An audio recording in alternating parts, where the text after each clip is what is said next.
Floyd and he was me, he would never have to fight again because the exhibition shit, as me being his little brother, hey, little bro, we finna do 10 rounds and we both gonna get 100+ million for it, right? And we ain't never got to box again. Well, I already been getting these bets, but now it's time for you to get your just due, right? And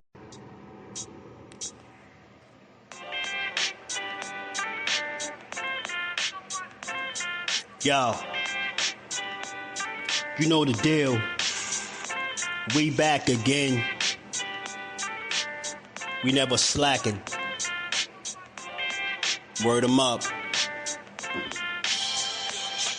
Ladies and guys, whether if you drunk or you high, it's time to pay respects to the illest man alive. If you think you got a point, he'll shrink you down to size. And from there it's downhill like a slinky or a slide. Open your eyes. Got a deep connection with the rise, so you might see them jump in whenever they go live. Peep it. This channel blowing up now, it's not a secret. With tons of exclusive interviews to listen to. Them other channels I hate, but yo, they missing clues. They start narratives, sip the goose and twist the truth. It don't take a rocket scientist to get the proof. Just click the live at 4 p.m. Eastern time. But when you chime in, make sure you keep it kind. But if cowards want to debate, then it's feasting time. My man Jusdu shine busy all the time.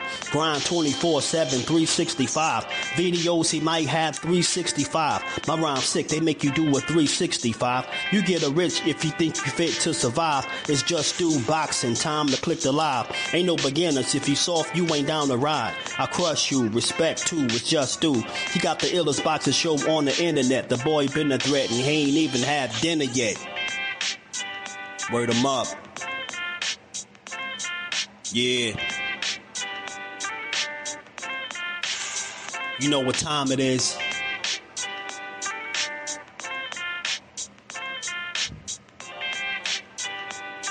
"4 p.m. Eastern. Click the link.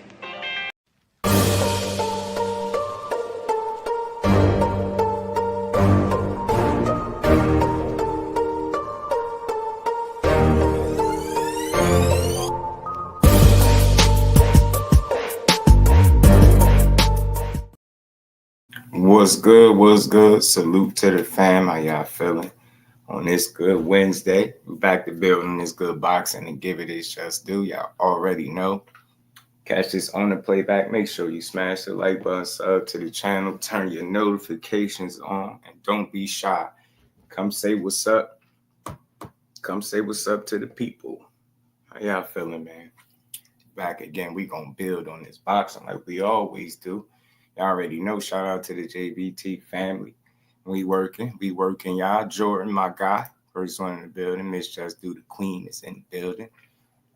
She's starting already. Peace and number love to you with your handsome self.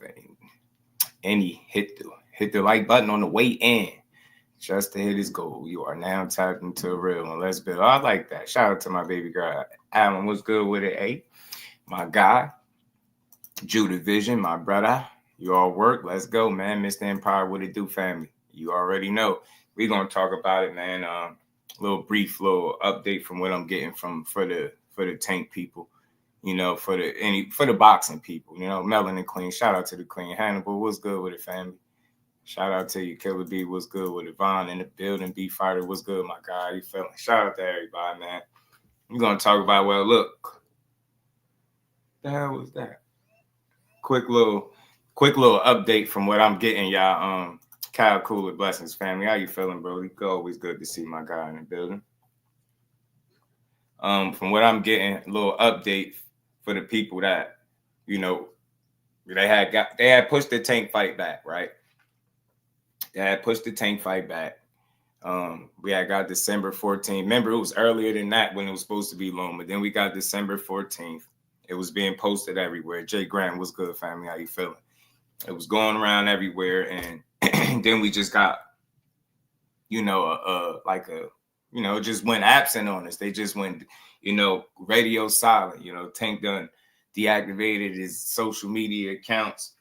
You know, people blaming it on Keyshawn is laughable. Talking about the Keyshawn pressure. I tell you, yo, I ain't mad at y'all because I know it's the content creation game, but some of the stuff that people be making up, they can't believe for themselves. They can't believe themselves, bro. They can't. Shout out to my guy, Mr. Miles. What's good with it, fam? How you feeling? Yeah, so, you know, Tank done deactivated the Twitter. People got the panicking. And just like any other time, they always make up their own news. And, you know, so what I got right now, just a little update, y'all. From what I get, Tank fight has been pushed back to March 1st.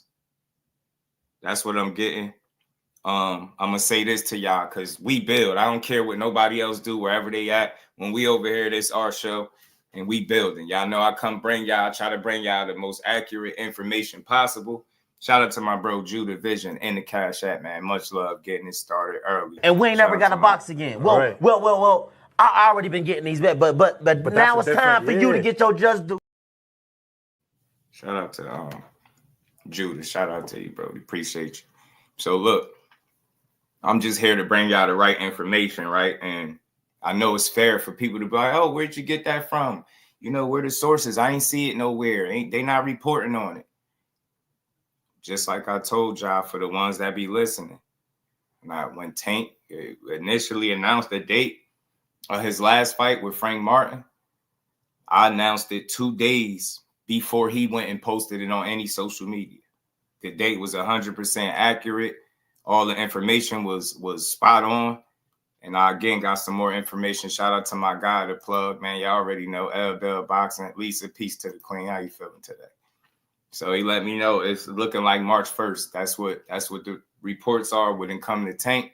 For those that want to know what the update was, that's what I'm getting. You get what I'm saying? March 1st. That's what I'm hearing, March 1st. I ain't check it. I ain't go look on the calendar and see if it fell on a Sunday and all that. But that's what I'm getting right now with him. March 1st. BJ, what's good with it, fam? How you feeling? And I know that got a lot of people mad, but I really think that they having some issues that's, you know, just more complicated than just money and venues, man. So I don't know, but that's what I'm hearing right now. So, shit, boxing, shit changes, but right now that's what I heard. That's what date I got. So, I always throw the question mark in there because anything could change. But, just like anybody's supposed to update y'all. Anything that I am hearing, if it's from a credible source, I'm going to report it. You know what I'm saying? I'm going to speak on it, but we going to take all these dates loosely because we know how boxing moves. But I'm just here to bring y'all what I believe is accurate at the time. So that's what I'm getting March 1st. I know people, and I think people that calling it cat are the ones that ain't report. They just, people want to be first. You know what I'm saying? Lobby, what's good with a fan in Houston? Yeah. Hey, Jay, I was trying not to say it. Hey, Jay, I was trying not to say it. You know how I go, though. But look, I'm always here to tell y'all when I get my information from people, it's always 9 times out of 10, it been 10 times out of 10, it been solid. Not saying that it can't change, but for right now, that's what I got. So for those that was wondering, that's what's going on. But just to speak a little bit briefly on, Tank deactivating his social medias. Yeah, financial issues. It could be a number of things, Jay. You just can't rule nothing out because we don't got all the answers, right? That's the thing. When y'all come here, I'm a real one. I ain't gonna sit up here and pretend I got all the answers and know what the issue they having is and all that. But if you just look at it, right? If you just look at it, there's obviously some type of, problems or something because you had Earl Spence that had a date and was supposed to be in the ring, right? Sooner than later. Now, you don't got no date from Earl Spence. He just on the sideline chilling. You get what I'm saying? That's one of their biggest stars. It ain't just Tank. Earl Spence is one of their money guys, right? So he ain't on board. He ain't got a date. And then I think they ran into some type of issue, obviously, with one of their guys with Tank. And I think that's part of the reason why he would deactivate the Twitter, man. Like, I listen to the fighters. It seemed like the fighters be tired and fed up, like, with the business of boxing, man. Like, you can't even get an accurate report nowadays. It's sad. It's frustrating. And y'all know me. I don't care about being first. I just care about giving y'all the right information. So I ain't never trying to rush and beat nobody to the punch and break the news. And I don't do that. But I just try to give y'all the most accurate update possible. But like I said, when it come to Tank, man, ain't no way that man is bothered by anybody that got 12 fights. And that's with all due respect to my guy, Keyshawn. But he ain't. That's the last reason that he would deactivate Twitter. Like, people gotta be serious, man. I don't even understand why people push shit like that. All it do is it end up building hate for the other fighter because people start really, believing it's the foolishness, man. That man ain't thinking about nothing that Keyshawn doing, bro. Like, he's a fighter at the end of the day. He know full well what's going on in his sport, in his weight class, but he ain't bothered by that. He got other plans. He got other things going on. Lamont Roach is still on the hook for the fight, bro. I ain't hear about no other opponent or none of that. It's still Lamont Roach. That man ain't deactivating no Twitter and Instagram for no damn Keyshawn Davis pressure. Like, that shit not even real, bro. You can't apply pressure when you ain't in that position to pressure a guy. You're not gonna pressure Tank in the shit. So I don't even understand how people got there. But like I said, I think, listen, I'm only spitballing, but I'm very logical. I would think one of the reasons for deactivating is just the disconnect from all the bull that come with the sport of boxing. You get what I'm saying? You get to the point. Like, what I'm saying is this. When have you ever seen Tank post a date? When have you ever seen Tank say, yeah, everything is on, and then it don't happen? So I would think right off the bat, like, that's making him feel some type of way because he gave his people a date and told them everything was a go.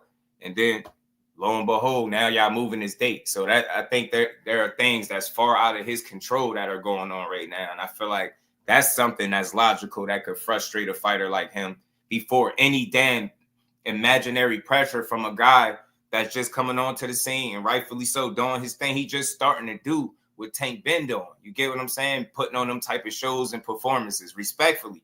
Let Keyshawn grow. I understand who he calling out, but let's not create narratives that don't need to exist. He ain't deactivating no Twitter because of no fake pressure from Keyshawn Davis, and cut this shit. Like, he ain't fighting him next. He probably never fight him at all. You get what I'm saying? For obvious reasons. Dragon Assassin, what's good, family?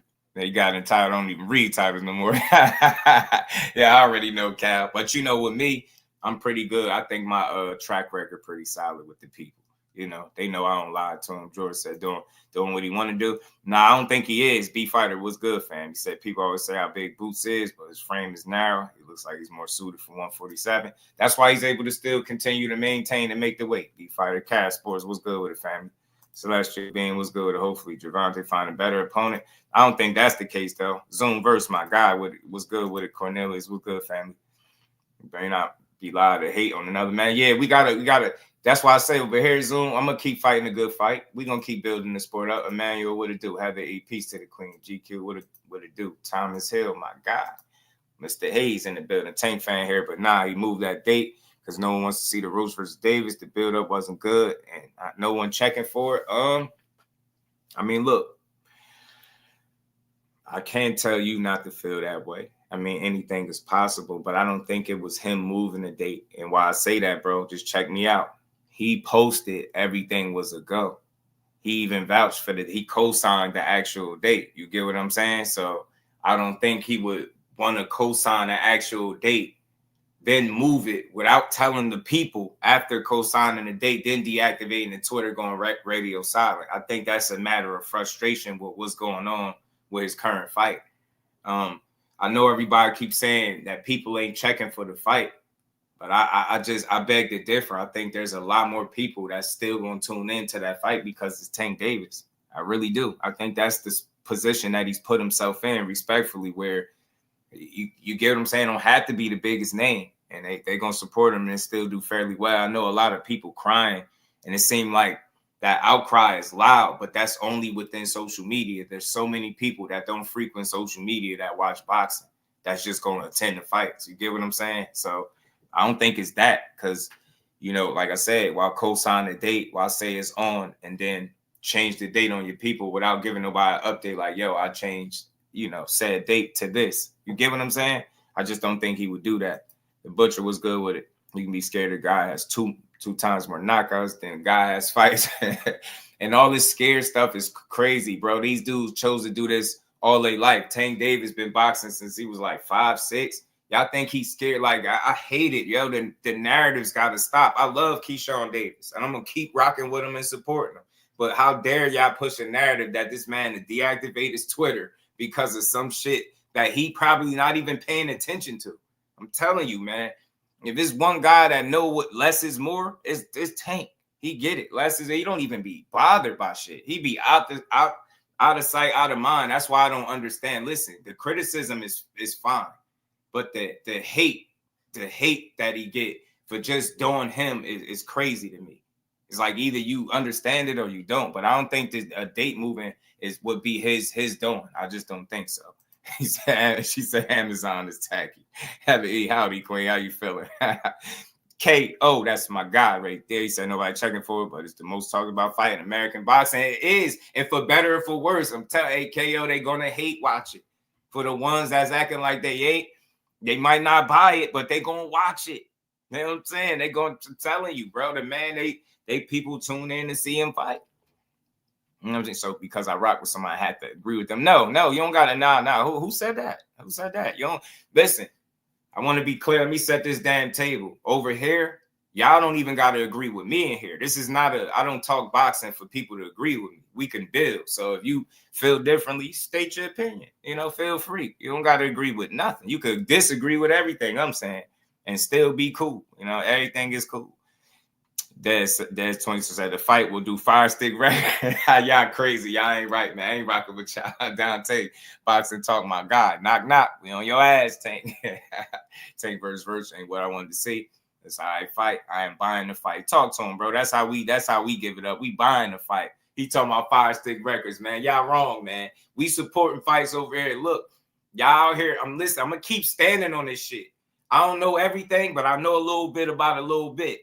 Y'all gonna keep blaming fighters to the end of time for shit that's not their fault. I'm telling you.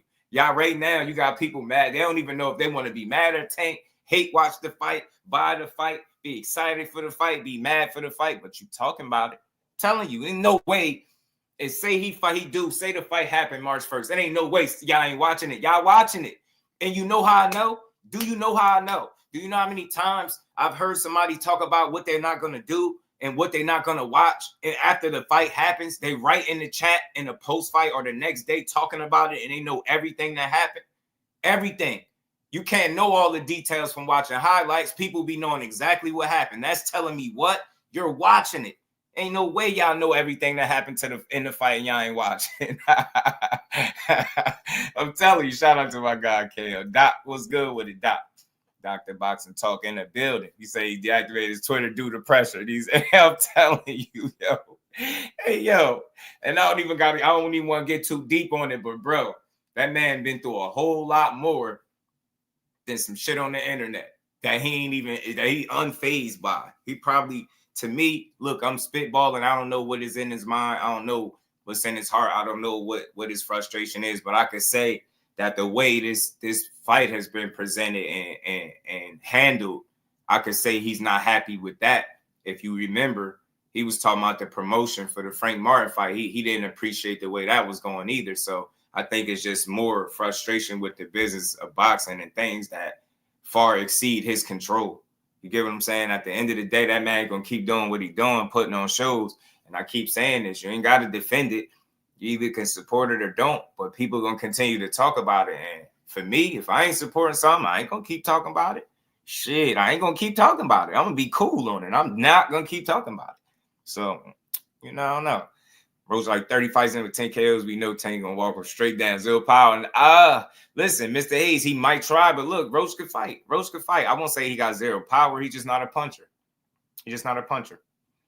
Shout out to KO. He says it's going to be 100 plus YouTube channels doing live commentary for the fight. We get them views up. Action ain't going to match words. Night of the fight.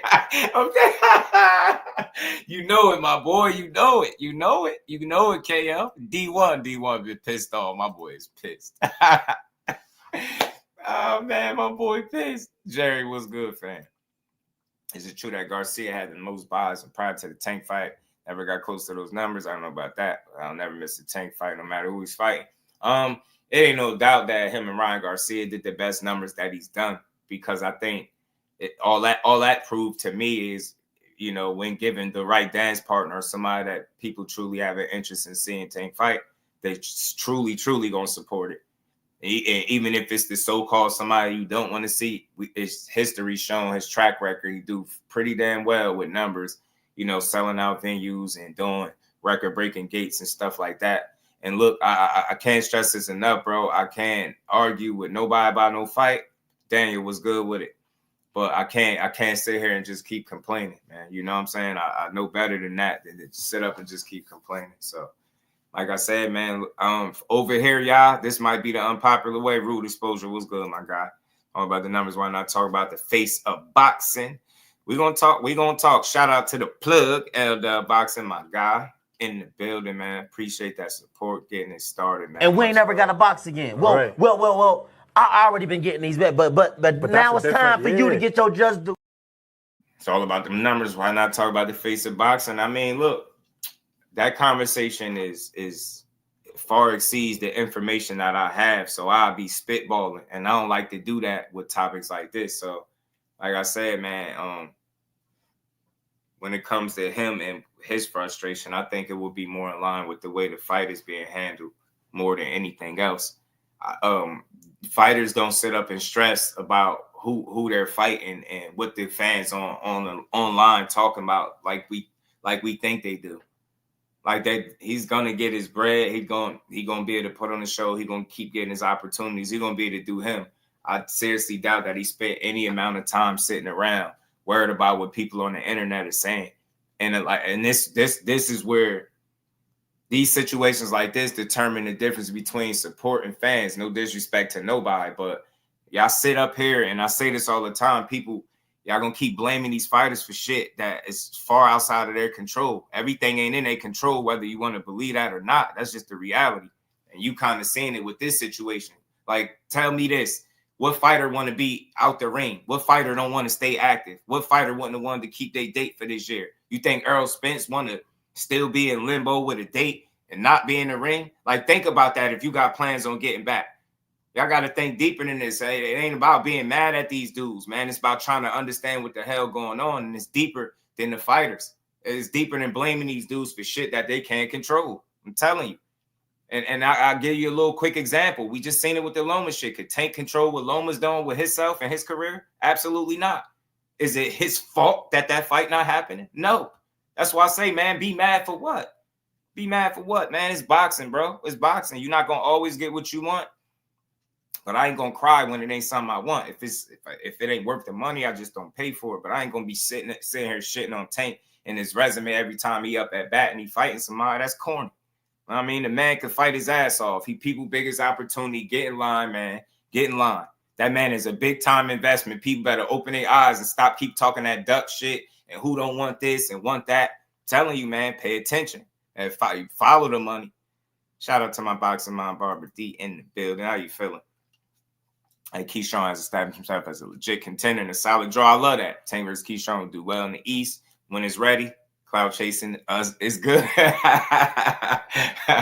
Nah, look, man. You know, I always rock with what you said, man. That's a good point. I like the way he establishing himself. I just want to see him keep doing it. And like you said, when it's ready, position yourself. I don't care who get the fights, as long as it's a great fight. Now, if I got my pick, obviously, y'all know what my pick is. But you know, like I said, this shit I can't control. But I don't anticipate Tank not wanting to prove that he great. And this is why, for me, as a fight fan, I'm kind of bummed out that him and Loma ain't get to run it, because this would have shut up a lot of this chatter. You know what I'm saying? We would have had a little bit. We'd have had to listen to people complain about Loma being old or aged out or whatever, a little bit of that. But we the real ones know that would have been a great fight. So my mind is always going to be there. I'm sorry, y'all. I ain't looking at Tank Davis crazy at all for fighting Lamont Roach. I'm sorry, y'all. Dude, a legit champion. I ain't trying to hear none of that weight shit. He going to be a bigger man on fight night. All that. The man can fight. Is it his fault that Tank is a bad man? No, but he got going. He a man just like Tank. He got going there and fight. Shit is a good fight. It ain't the best fight for our money, but it ain't the worst one either. You know what I'm saying? And under these circumstances, you see that they having some issues, man. So I'm just gonna support it, man. I don't see no reason. I don't think this one on Tank at all. I'm gonna be 100. I just don't feel like this one on Tank. Adam was good. He said, I think Roach is a good fight. March is a weight. Yeah, man. I mean, that's what it is. Lewis 4500 was good with it. Edgar Chavez in the building. Was good, bro. Ever listen to Sean Porter predictions? We're gonna talk about him too. We're gonna get to that. But I just wanted to briefly touch on this, man, because I'm tired of hearing it, like people just complain and talk crazy, and they be way off the mark. Crazy, but Keyshawn might be back in the ring before Tank. Somebody said that to me. Somebody said that. My guy said that to me earlier. See Top Rank doing Baranji versus Keyshawn Super Bowl weekend. That'd be good too. That'd be some great exposure for the young man, for the young Keyshawn. Shout out to my boxing mom in the Cash App. She said for the grind. Much and we love. ain't never got a box again. Well, Right. well. I already been getting these back, but now it's time for you to get your just due. And dog, what it do, man? What's good with it? Yeah, man. Keyshawn, just keep building, man. Keep building, man. Keep pissing off the neighborhood. You know you're doing something right. Keep pissing off the neighborhood, man. Keep winning fights, man. Keep putting together them performances. That stuff just starting for him. So I know that fight, that Davis thing is a ways away, but I like what he doing right now. But back to Tank, like I said, man, as a fighter, you want to stay active. You want to stay busy. You want to make your money. You want to prove that you're great. I believe all those things are true with Tank. Ain't no way in hell that he would want to set his date back because of people crying on the internet. There's no way he deactivated Twitter because of Keyshawn knocking Lemos out. All that stuff is weird, man. At the end of the day, man, the business of boxing frustrate. If it frustrate us, I could imagine frustrating the guy that got to deal with it. You know what I mean? The Butcher, man, look. Y'all funny as hell, man. You really think... Yo, y'all be killing me. You funny, man. You really think Keyshawn Davis is running from Andy Cruz? I'm busy. What it do? Nah, it ain't that. Look, Andy Cruz got 4 wins. You know what's crazy? Tell me Andy Cruz' best win. Tell me his best win. I'm not knocking him. I ain't even about to do the who he beat, but he 4-0. He about to be 30 if he ain't 30 already. Keyshawn, what is he, 25? You get what I'm saying? This dude, next fight should probably be for a title. They not the same. Like him to reach back and fight him right now would make 0 sense. Listen, I ain't trying to be no manager, no matchmaker, no, none of that. But you tell her, I don't even see the point in making that fight right now. What would be the point in making Keyshawn Davis and Andy Cruz? Because people on the internet saying make it. That's how people mind work. As fans, they like, man, he beat him 4 times in the amateurs. They got to make that fight. He 4-0. Keyshawn 12-0 about to fight for a title. That dude got to do something, man. He closely ranked. He got to do something. He got to do something, but he can't live off no amateur wins, man. You know, he got to do something in the pros that make y'all talk about him. That's what y'all not even realizing. Y'all doing him a disservice by talking about them damn how many times he beat him in the amateurs. I don't give a damn. He got to do something in the pros, baby. Said Roach stated that it was an issue. Crush the legend was good with it, Crush. He said, what if Lomachenko knows he is through and didn't want to be embarrassed, instead retire? We never wanted that fight for Tank. Another fight stolen first. Frank Martin instead of unifying with Shakur. I mean, I was perfectly fine with him fighting Loma. Ant McQueen, the professor, was good, bro. Call that man 30-year-old prospect on the slide. Yeah, disrespect. Oh, yeah, that's what, and he really is. He really is, bro. That's what I'm saying. Andy Cruz clout chasing Keyshawn more than what Keyshawn is doing to Tank. That's what I'm saying. He got a fight coming up. I'm telling you, look, let me be clear. Would that fight be a good fight? Yeah. Could Andy Cruz compete and it be good? Yeah, I don't see him beating him in the pros right now. From what I've seen from him in them couple fights, and nah, bro, I don't see it. Hell no. But hey, man, I would like it, but I don't think it makes sense. And like Dub said, I said that to y'all as well. Y'all say it's a clout chase when it's Keyshawn, but Andy Cruz ain't clout chasing. He ain't about to fight for no title. They know he still got to build. That man out here getting hurt by Antonio Moran. He better chill.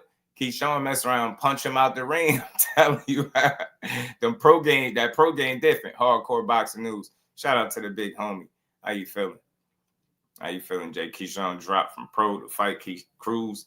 Yeah. All that stuff is understood. But, you know, Lee Jackson, what it do? That was his second round. That was his second trip around in the Olympics, bro. Grown old ass man beating up my guy. And them fights was competitive, man. Coach Kenny got Andy protecting Tank. How Eddie did for White to protect Adrian Wilder. Tank don't need it. Nope, he don't. He don't. That's why I say, man, that man can handle his own. He don't need no deflections, no middlemen, none of that. Just people got to earn their spot. Like, you get what I'm saying? I don't mind people calling for no Tank fight because I get it. That's the biggest opportunity for him. But you do understand you got to earn your spot. And the same way Keyshawn earned his spot, if it's so crazy that he calling out Tank, it's definitely crazy that Andy think because of some damn amateur wins, he's supposed to just get a fight based off that.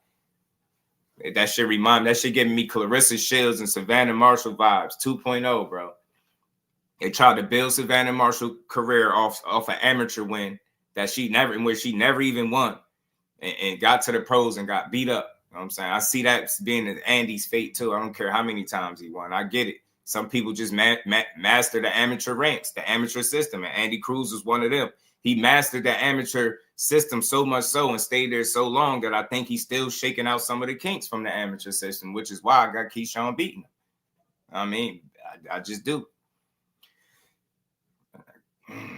They're going to say Andy only had 4 professional fights. Absolutely. That's why I said it don't make no sense. Imagine if Andy called out Tank. Tank fans would call you stupid. Take a maniacs need to calm down. Some of them out there. Banks, my guy, was good with it. Son of God. What's good with it, bro? We're 5-star boxing stars. That's my guy. How you been, bro? Shout out to Hardcore Boxing News, man. They just got to be more real with the things that they put out, man. I mean, Kevin was good with it, bro. This one ain't on Tank, bro. I stand for boxing when I say that. I don't care how nobody take it. I stand for boxing. He tried to get y'all Loma. Y'all was complaining about that shit. That's the problem, man. Y'all complaining about stuff you don't got no control over it. Man, try to give you something that you want, and you still ask to do something else. And like I said, man, I'm gonna just run through it real quick. When it was Loma, he too old. He aged him out. When it was Shakur, people was making an argument. Shakur hands and he ain't ready and he need more fights. It doesn't matter who they put up in front of them guys. Somebody is going to have a complaint. There's not going to be 100% satisfactory with no matter who Tank fights. Shouldn't that tell people something? Think about what I just said to y'all. This is for boxing. No matter who that man fights next, there was going to be somebody in a large group of people running their mouth complaining about who and when he fought him. It don't matter who it was.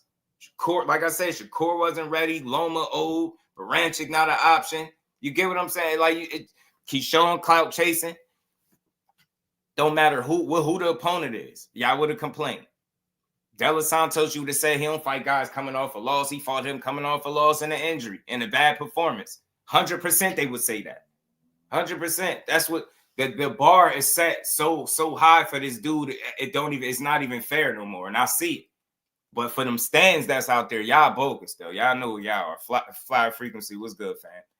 Y'all bogus.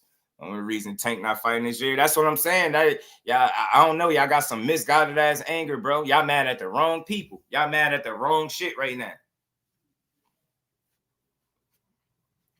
I'm gonna start a new name. Andy Cruz ducking Tank. He refuses to say his name. Right.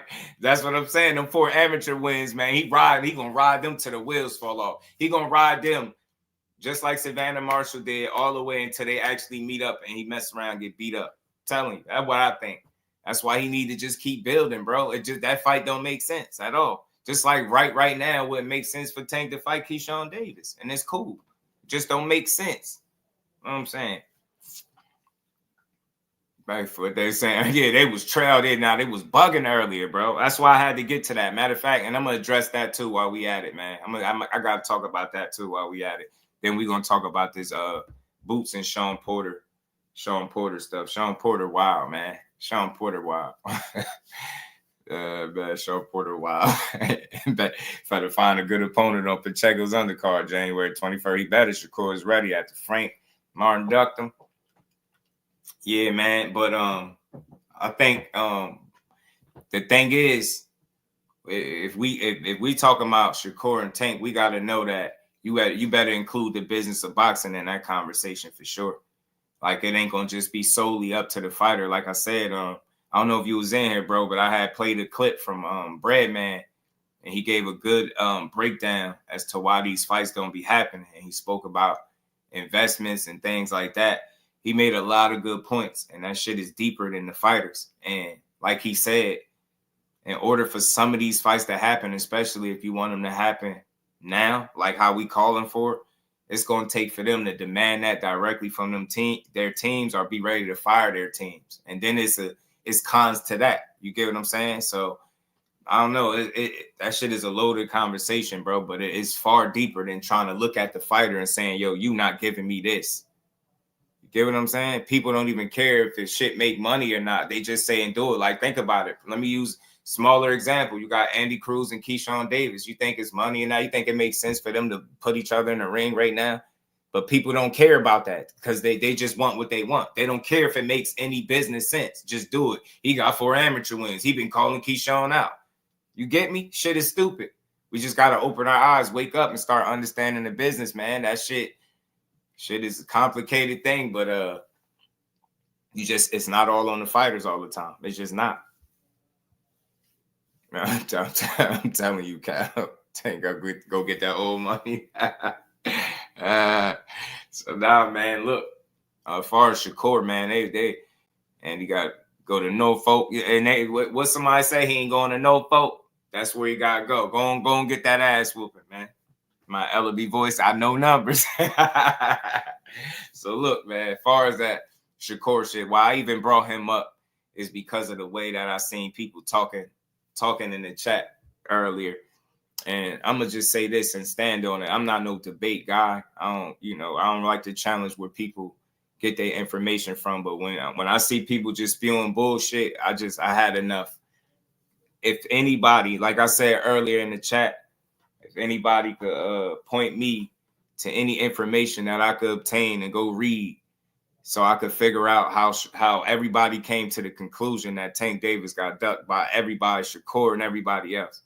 I said this, man. I know some of them narratives sound good. Some of them talking points sound good, but they're not realistic, man. You get what I'm saying? It make me want to play the Breadman interview all over again, and just to hear what he said. He made perfect sense. You blaming the fighters when the business ain't even ready for them fights yet. Get what I'm saying? I ain't saying I want to see all these fights. The sooner the better. But at the end of the day, I'm trying to understand why we don't get them, and we still stuck on who ducking who when that's not the reality. And in fact, when we got guys that we know pulled out of negotiations and chose not to fight, we kind of forget about that, and then we make up new narratives for situations that never even happened. You get what I'm saying? For the record, I just want to say this. You cannot duck a fight that's not offered or on the table for you. There's no logical way that can happen. If you are a person that listen to what Leonard Ellerby be saying, people always quoting him, and he telling you don't send this guy this, X, Y, and Z. But at the same token, he ain't tell you he spoke about the Loma situation, but he ain't tell you Shakur ducked nobody, right? He ain't tell you no offer, nothing been made. I just don't understand why people are forcing a situation that's not there. That shit is not there. Let's talk fashion. Remo, what's good with it, my guy? You feel it? Loma was the only one with Duck Tank. He had the contract. Then he wasn't in the move. No other fighter got that far. That's all I've been saying, Dub. That's all. Like, this ain't no protection for no fighters, but can we chill on the narratives? I know. And look, all I'm saying is these dudes are prize fighters. They know who their biggest opportunity is. I'm thinking logically. Nobody is that afraid to make money. Nobody's that afraid to make money. Nobody with no narrative, no talking point is going to convince me otherwise. This is the sole reason these dudes are doing it. I don't give a damn what none of them say. They after that bag, and you know what the bag, you know what come with fighting Tank. Everybody do, right? That's what the consensus is. You get paid when you fight them. So I just don't see everybody being scared. Even with Loma, people say, he was scared to get knocked out or this and that. I don't think it was a matter of being scared. If he retired, I wouldn't be surprised. But if he fought somebody else, then I look at him a little different. If he have another fight and it ain't Tank, I got to look at him a little different. But if he just retired, it's going to be what I thought. That dude a little older than what we think. You know what I'm saying? But if you can't tell me that anybody else got a contract and turned it down or walked away or said they wasn't in the mood, I don't understand how you can make all these. This one ducked him. He did this. He went over there. He ran to Eddie Hearn. He did this. He did that. I'm tired of it. That the narrative's got to stop. I keep hearing people say, well, why didn't he sign the PBC? Somebody please tell me what kind of offer was on the table from the PBC for him to sign over there. I'm serious. Like, from what we all know, do anybody know? We heard that man speak and say he don't even have a relationship with them. I heard somebody say, well, go make one then. Like, what? So that's going to get him to fight. That's going to get him to fight. They was thinking about making that fight. They knew he was going to be a free agent. That's how I look at that. They would have reached out the same way Eddie Hearn did. Why sign in Matchroom? He ain't got this for you. He ain't got that for you. He went with the guy that had an opportunity for him. That's what it sounded like to me. You can't force an opportunity. You can't tell me none of these guys could force somebody to sign if they're not interested in that fighter. And that's before you even get to anybody sending any contract anywhere. Where is he signing to? Yeah, they going crazy. Yeah, I just think it's bogus. K Causey was good with it. They just ain't get to that point. That's all I'm saying. I'm just using logic and common sense. You can't duck something that wasn't in place for you. You can't duck something that wasn't on the table. At no time did you get offered a fight with that man and you said, nah, I'm going over here. I'm not doing that. People just making shit up. That's the shit that's driving me crazy. So like I said, man, outside of that bogus ass 25% BS phantom offer, that man ain't ducking no fights, and he ain't ducked that one either. I ain't never seen him duck no fight. I don't understand how you could put that on him because a fight ain't happened when you wanted it to. That means he ducked it. He had to avoid the fight. He had. What I think happened is, I heard people sitting up on their channels. What I think happened is, I think he got a contract and he ain't like the numbers. And he said, nah, I ain't fight. I'm like, what? Like, y'all making up whole scenarios to make people ducks. It's crazy. Nasty work. Oh, shit. Damn, my bad. I ain't even had my mic in. That was weak. I ain't even tell me. Lonnie was good with it. Lomachenko been a loser since he turned professional at the PBC. Fighters are inactive. And that's what I say, man. When people say to me, like, yo, go sign up to the PBC, I take that, I hear that, and I just look at it funny, and I hear it sound funny to me because when I'm listening to him or I'm watching what's going on, and I'm saying that two of their biggest stars having issues securing dates, and it's not on the fighter. They're obviously having some issues over there. I wouldn't think that a fighter's ideal landing spot will be a place where you don't know whether or not what their scheduling is, what dates they got. It's a lot to consider. And furthermore, if they even interested in you or not, especially if they ain't reach out. This boxing a small circle, man. These fighters and these networks and promoters know who's who and who's signing to who and who going where. PBC is dope when they're active. Absolutely. And I'm just acknowledging the issue that it seemed like they've been having. Teach was good with it. Inactivity just been a bit of an issue. So that's not going to be everybody's ideal landing spot. And that's what I say. People don't consider none of the fine details when, you talking about somebody career, sign over here, just go over there. Yeah, that's how you get the fight. Yeah, just do that. I heard people say to me, the only reason Shakur was talking about fighting Tank is because he was on Top Rank and he knew that Bob wouldn't allow him to fight. But then you turn around, this dude leaves Top Rank, and Tank Davis is literally attempted to fight a guy that's on Top Rank. That was a Top Rank lifer. You can't make this shit up. Bro.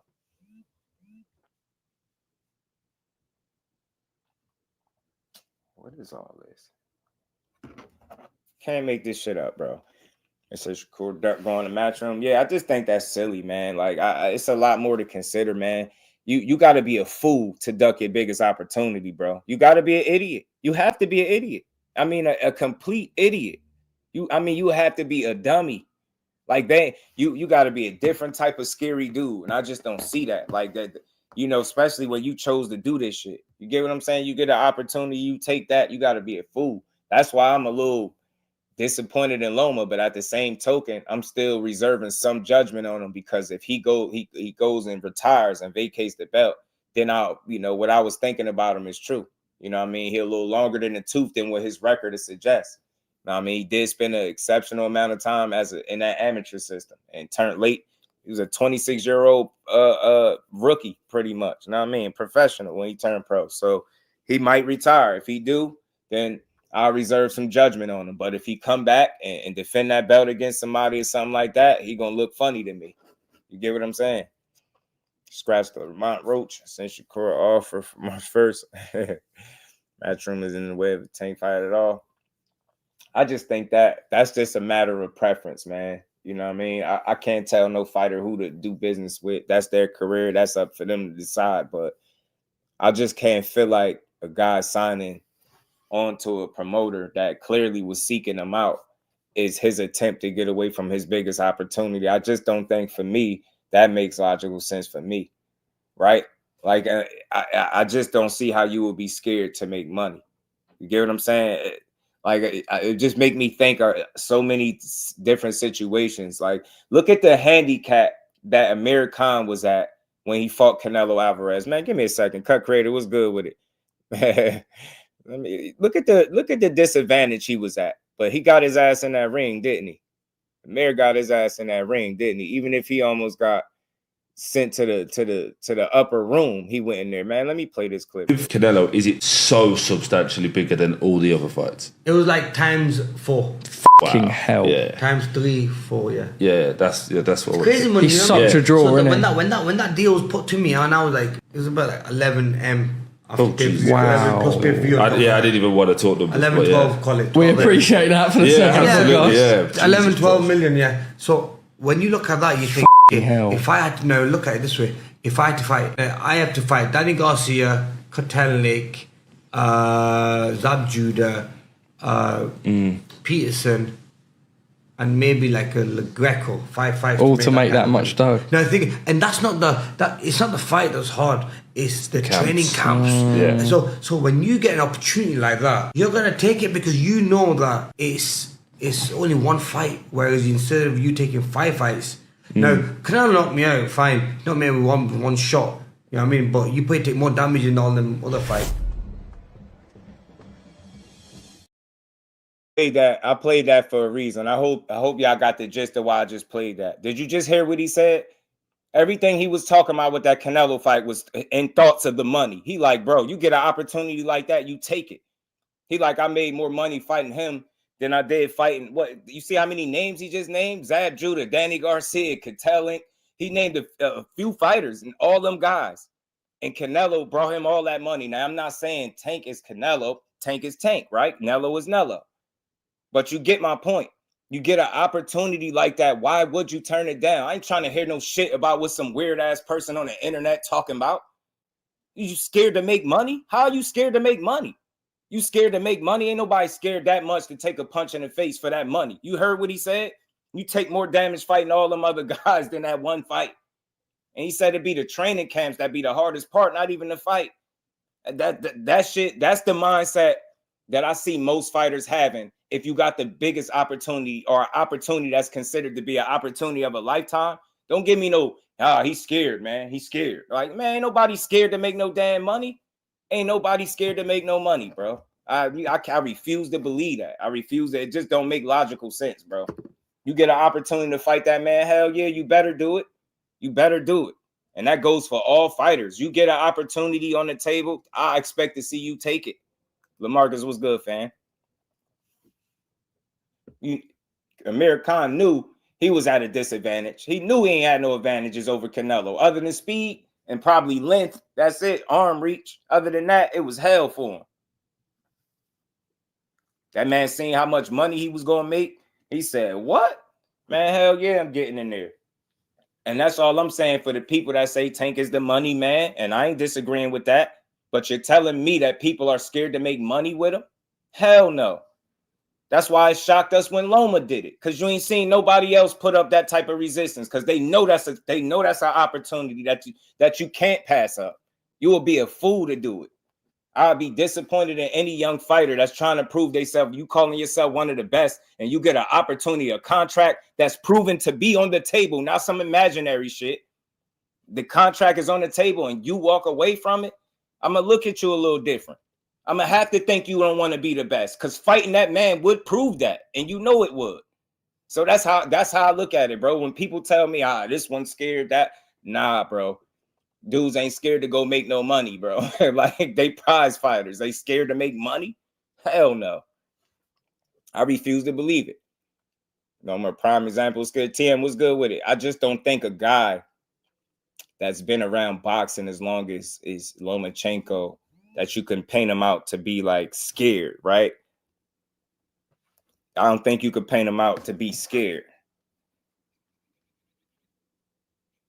I just don't see it, right? They've invested too much time into the sport, bro. Just think logically, right? Put yourself in their shoes. Never mind that. Put yourself in their shoes. Or better yet, I know you can't compare a typical, a regular job to getting punched in the head, but just think about you being on your job and you having a promotion on the table and you being scared to accept the promotion and make money. You get what I'm saying? You scared to elevate. It just don't make no sense to me. You scared the whole reason you doing this, you get the opportunity to do it, and you like, nah, I don't want to make no money. Nah, yo. I'm good, yo. Nah, I'm cool. You heard Amir Khan. Amir Khan was known to be chinny. He been knocked out several times before he got to Canelo. We knew what it was. That man went in there and got that bag, bro. He went in there and got that bag. Shout out to everybody in the chat. Y'all make sure y'all smash that like button, man. That's all I'm saying, man. I'm just a logical dude. I think logically. I ain't got all the answers, but I just can't. I'm not running with this whole narrative that everybody is scared to get in the ring and make money all of a sudden. You know what I mean, let's keep it where it's supposed to be at. We know who didn't accept the opportunity, and I'm still not willing to say he's scared, because I don't think that's the right. I don't think that's what it was. I think it's deeper than that. I think he's an older guy that's long in the tooth, and I think that you got an option. Either he could get retired by that guy, or you could retire peacefully with that belt on a win. And he might have chose the latter, but time gonna tell. Now, I mean, if that belt go vacant, then maybe we know something about Loma. But I ain't buying no retirement stories until I see that belt is vacant. Beth, what's good with it? Shout out to everybody in the building. Y'all make sure y'all smash that like button too. Who was body fight? Oh, we talking to him.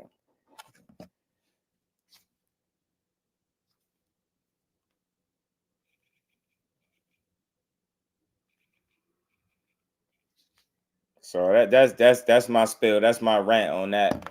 And everybody that was talking that duck shit, and you went to Eddie Hearn to hide, and man, nobody trying to avoid the best opportunity possible. That shit don't even make sense to me. You gotta be a different kind of guy. And like I said, all that shit could be proven with somebody making an offer and getting an offer sent. Get what I'm saying? You send that young man an offer, and he make any discrepancy and find a way out of the fight. I got no choice but to look at him different. But until that shit happen, I'm not gonna make up no scenario. I'm not gonna make up a phantom offer that happened and he ain't like the money. So he said, nah, I'm out of here. I'm going to Eddie. Like, what? I done heard people come up with some wild shit, man. And furthermore, like I said, man, I wasn't even supposed to put this out here, but I spoke directly to the team. And I know for a fact, based on what they told me, unless they just flat out lied to me, and I seriously doubt that shit never happened. And again, when you hear the conversation, it's an honest conversation, because it's not about they wasn't out to try to say the reason they didn't get it because that guy's scared and he ducking. That wasn't the conversation. People just be missing it. I'm telling you, I better go to that Breadman Edwards interview when he was breaking down why these fights don't happen. Go listen to him closely and tell me, and come back here and talk to me. I done got directly on the phone. Like, that's how bad it got. That's how bad it was getting with the rumors. I said, you know what? I know I got this phone number. I could make this call, make this connection, get right on the phone. And I did it, heard what I needed to hear, and I rest my case. That shit is not ready yet. I don't care what nobody's saying. Because if it was, they would have went ahead and just made this shit. Shout out to Banks. What's good with it, bro? D1, my guy. What up? Crypto, what's good, bro? Wait, 6, why sign the match room? Get him 25. My thing is this, it's easy to question why do something, but can you tell me another entity that had any offer for him that we know of? because he told you he don't got a relationship with the PVC that everybody say go run over there and sign to. You get me? Yeah, bro. So I Shakur hear about talk, bro. finish blitz. I just look at it as very simple. You in a job, and you can't force your way into a job. They got to be interested in you. Yeah. Is something crazy, or do you just go force an opportunity? I'm trying to understand when in boxing has that happened, and on them terms. And maybe I got this shit all wrong, and I'm willing to put that out there. Opulent, what's good, fan? I just think if you were interested in that particular guy and making a fight with that guy now, yeah, you reach out to him the same way Eddie Hearn did. He had a situation in place for him that suited him. I think that's why he went there. But if you're going to make it about him trying to get away from fights, I just think that's foolish to think like that. Because if you can't tell me that he had any other offers up on the table and he just left them to go opposite, then what we talking about? We just making shit up. I think it was very easy to see that Eddie Hearn was lobbying for him the same way he was for Boots. And he made it. He went over there. They had a conversation, and that's where he went. But like I said, with 2 fights, how could you trip about 2 fights? They act like he just went over there and signed his life away. You get what I'm saying? Like what? All I'm saying is, what other opportunities do you know of that was there for him? You can't just say go somewhere if you don't. You get what I'm saying? There's nothing there. He telling you he don't got a relationship there. I heard somebody say, well, go make one. Like, yeah, what? Y'all just be saying anything, man. Like, man, this is a small circle in boxing, bro. These promoters know who going where. They know who contracts is up. They know full well what's going on the same way we do. And all I'm saying is if there's an interest in making a fight with a guy, you would think they would reach out to him. Why is that not a reality? Why is that not something that's reasonable? Eddie Hearn did it. They treat boxing fans like fucking pawns, bro. They give you a little bit of information.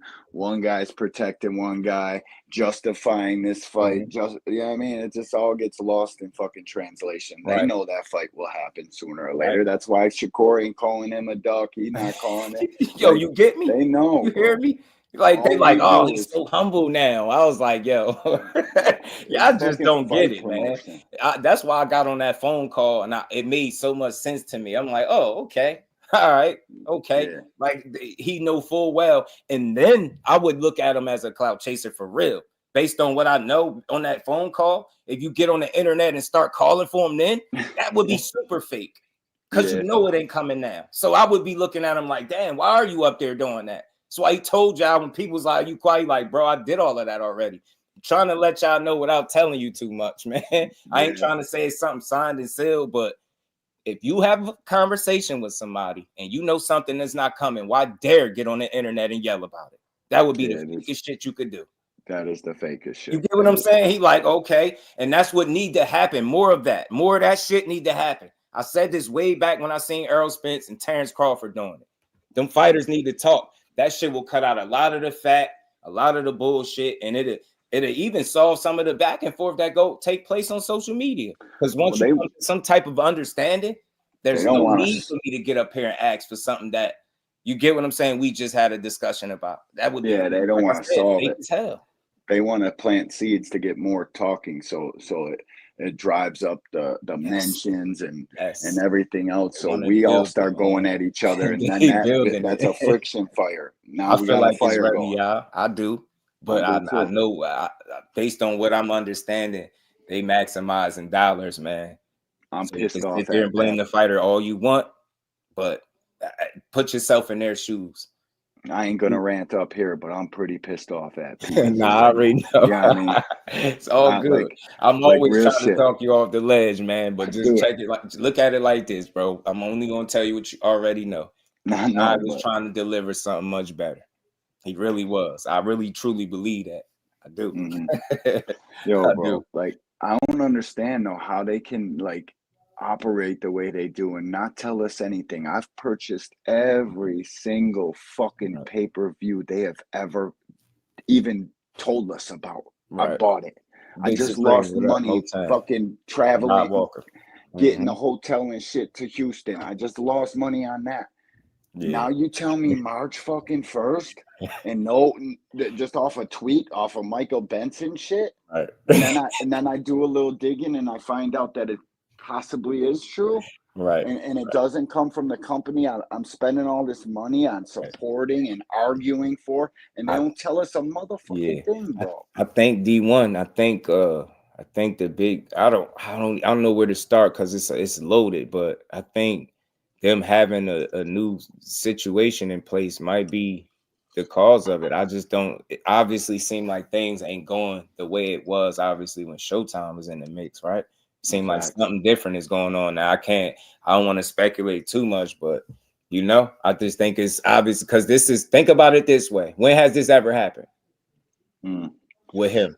So I ain't saying be cool with it, but try to understand it. Like I think it's far out of his control too. I know it's not. That's why I said I think it led to the deactivating of the social media. Is like when have you ever seen him come out, vouch for a date, and it not happen?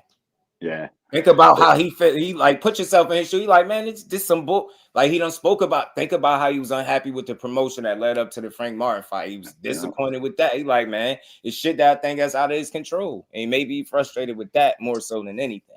You know what I'm saying? Like Al might be going through some shit that he not with the PBC no more. Shit running turbulent as hell, dog. He ain't got no more autopilot over there. It ain't just the fans got us. I'm always going to put it out, man. I think that's what, and that's the only thing I could come up with right now. That's what I think. Like he ain't never had to go through this, so it's new to him too. So this is new. Like these little snags. Like think about it, Earl Spence. Think about it in movies. Not even Tank, just Earl Spence. How long we been hearing he was supposed to come back? Like something has to be going on. I don't know exactly what it is. Like I try to be as informed as I can, but there's something there. You ain't never see him have to go through that either, right? Yeah, it's not. He like, yo, you can hear EJ coming back. He coming back. You heard that. You heard Crawford. You heard EJ. You heard Crawford. You heard EJ again. Then you heard nothing. It's like, what the hell going on? So it's definitely not peaches and cream in paradise, bro. Something's up. Running into something. Either they're selling that shit. I heard somebody was buying it for $500 billion or some bullshit. I've seen that too. like boxing is getting so played out to me with this shit, man. Shout out we need some sort of schedule so guys like me that will spend thousands of dollars and go places and buy the pay-per-view. We got some sort of something where we can at least see. Like make some sort of plan in the future, not even just for Tank, just for like a family of four nowadays. In case they don't know it, is struggling mightily. It's cost a shit ton of money to pay attention to what's for dinner tonight, let alone buy your fucking pay-per-views and shit. Like, come on, man, you got to give people some sort of forecast. You got to tell us something. And they just sit there with their corny ass Twitter page, no fucking network, because Amazon Prime isn't really a network, if you ask me. They show the fights. Okay, great. There's nothing coming out of that, out of PBC, nothing. Right. They're just letting the fans control it, and great content creators make great content for them. Well, I'm a content creator, and I've officially had it. Right. No, I'm with you, man. Dub say he agree. Boxing schedule good for fans who really support. That's what I'm saying. I think we need more transparency there for sure. I don't think that's asking too much. We're not asking y'all to roll out y'all money and books, and we just need a consistent schedule that we could follow because we support. We got talk a lot about of it every events day. coming. We spend the money. We go to the fights and we spend more money. Like straight up. That's what I'm saying. I feel like something is obviously going on where I've never seen it like this. And that's what I'm saying. That inactivity be killing careers. And man, it's for somebody inactivity be killing fools. Man, I'm telling you. Activity man, is king. Gonna retire, bro. Like activity is he done been out so long, we done had a chance to hear everything. In the last fight he was in, he got his fucking different ass trainers. We hear everything. But he got beat down brutally too. And I'm more of a Spence guy than a Bud guy. But like we got to see some, like, come on. I've heard 15 dates for Earl Spence. 15 of them, at least. I mean, I'm just bullshitting, but it's been a lot. I've heard January, December, March. Nah, I'm telling you. And you've never seen that before. So when I started paying attention to that situation, I just felt like something was different. Like something different. Like who would obviously want that? You know what I mean? The fighters don't want that. That's why I say people blaming fighters and shit for the wrong shit. I'm like, bro, everything ain't in their control, man. Like, they're the fighters. Don't ever forget that. They ain't supposed to do much more than that. I think they're listening to their All that mothers. other stuff, If you ain't got nothing good to say, don't say nothing at all. That's what the PBC is doing right now. They ain't got shit good to tell us, so they ain't telling us nothing at all. They going with the less is more approach. Yeah. That ain't working. That ain't working. Y'all got two of y'all biggest stars already take that approach. Spence and Tank. They less is more as hell. They don't give us nothing. And now y'all quiet on what's going on and dates being moved. Like, that's why I say, superstars are being born. Yeah. They love that shit though. Like the Keyshawn shit. I love that too. Like, we need 10 more guys to do that 10 fights in a row, please. Boxing needs that. And be able to duplicate it 10 more times if they can. Yeah. Keep doing. Please. We gotta have it. So that's our sport is dead. Swimming that's what Doug was just saying. Doing at least a event a month. I think so. And I'm like, we not seeing no consistency at all. We just keep getting spotty news that end up falling out. And that shit is frustrating. It's like fastly rushed together. That's what it seems like to me. It's rushed together. Okay, we're flying by the seat of our pants. That event was a good one. All right, let's get this one together. Quick, fast. Oh, guess what? This one's free because there ain't no fucking buzz in the US for it. That's why that card was free. Somebody suggested that, and I meant to talk about that on the show, like about the fight potentially being free. And I didn't know where to start with that because I was like, that just probably is that going backwards at this point. So I'm just like, they probably can't do that. Free. I don't know. No, that shit ain't gonna be free. Like, no tank fight is free, and that's okay. And I don't like, dude. I've been fighting for the Lamont Road. I think it's a great fight, but I just know what the fans are gonna say about that shit. In March, you wait a minute. That's 3 months past 1 year, and then I have people tell me, oh, they're gonna get him out 3 times. What are you talking about? They couldn't get him out twice this year. What magic wand do they have to wave? And this guy's gonna fight 3 times next year. Be lucky if it's 1. That shit ain't happening. That's being too optimistic, and I'm one of the most optimistic people, man. Shit, that 6-7 fight deal will take to Tank's fucking 45 years old at this rate. Right, the way I keep seeing it, bro. That time off, Boxing Hacker was good, fam. That time off is bogus, man. Super bogus. That time off, and then you coming back in there with some long, linky 6'6", Mr. Fantastic from Fantastic Four. You fighting a human Dosling from Street Fighter off a long ass layoff, a new trainer, surgeries, a L. I don't like that fight for Spence. You ain't Superman, you ain't Superman, and you know it. Like, so it's like, bro, and that's the danger. And imagine his situation. You think he want to be out that long? You plan on coming back? He know that you already on. You was on borrowed time since the accident. So all this idle time. Only thing I see is a true southpaw. He looked like he in shape. He does. He looks like he's been getting it, but look like he's in some type of shape. But damn, man, I didn't like the Fundora fight when he was active. Like, if he was gonna fight Fundora, I don't like that fight for Spence. No way. It's a true southpaw active. He's gonna be punching and punching. Spence will too, but I can't. I mean, off of that, what he took from Bud, and then you're gonna get back in there with an awkward fight like that against the true southpaw. That shit don't make no sense to me, dog. That shit gonna be dangerous as hell. Super dangerous. It's gonna be it's almost a lose-lose situation. I can't believe he's even taking that. If I was Arrow, I'm going to 54 and fighting the old man that's got the belt. I forget his name. I'm so bad with Lara. Yeah, I'm fighting him. I take him 160. Give me that. I thought that's what he was gonna do after he beat Danny. Me too. I thought he was gonna go after a Danny rematch. That rumor kind of at 54 if he would have won or 60. Damn, Jay just popped off. Who's that? Jay Hardcore is there? That was just Jay on her. Jay, where you go, homie? Big homie. Oh, I'm in the comments over here reading comments and shit. Shit, bro. It was crazy. Like, on my show on Friday, it's gonna be a way different D1 than you're hearing right now. I'm gonna be flipping because I know that I can swear and shit. D1 said I done had enough of the. I'm done with it, bro. Listen, I've never once talk bad about the PBC, Tank, or any of them. Yeah.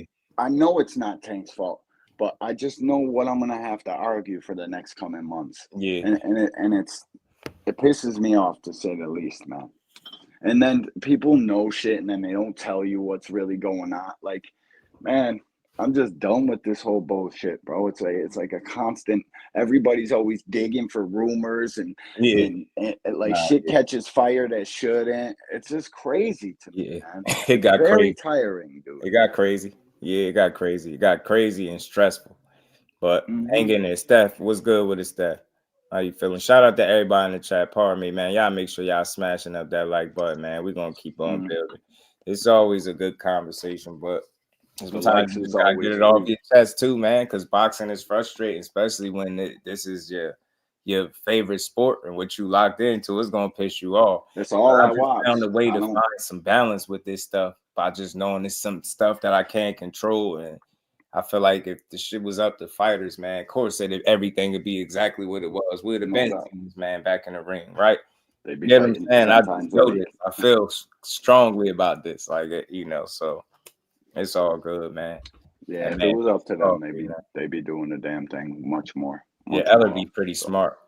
No doubt. I talked to Shout out to the big homie JR. What's good, Jay?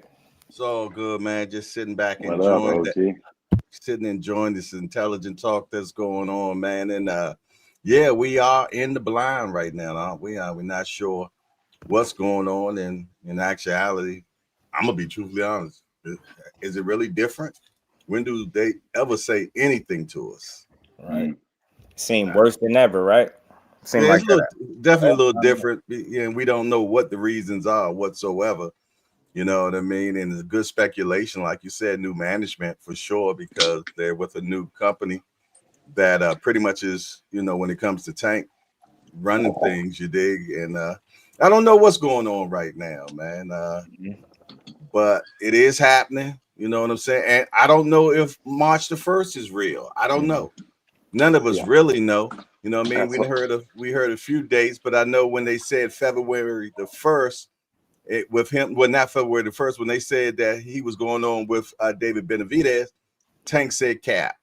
You know what I mean? So that puts February 1st out the door. You know what I'm saying? So we haven't heard an Ichnay yet on December the 14th, but it looks like it probably hasn't. We did see rumors, well, not rumors, that verified stuff that Tank was trying to go to Japan for his birthday, which was November the 7th. You know, so if that's the issue, that means that fight in December the 14th wasn't going to happen anyway. If he was trying to go to who goes to a birthday, go away on your birthday in the middle of a camp. Nobody does. Right.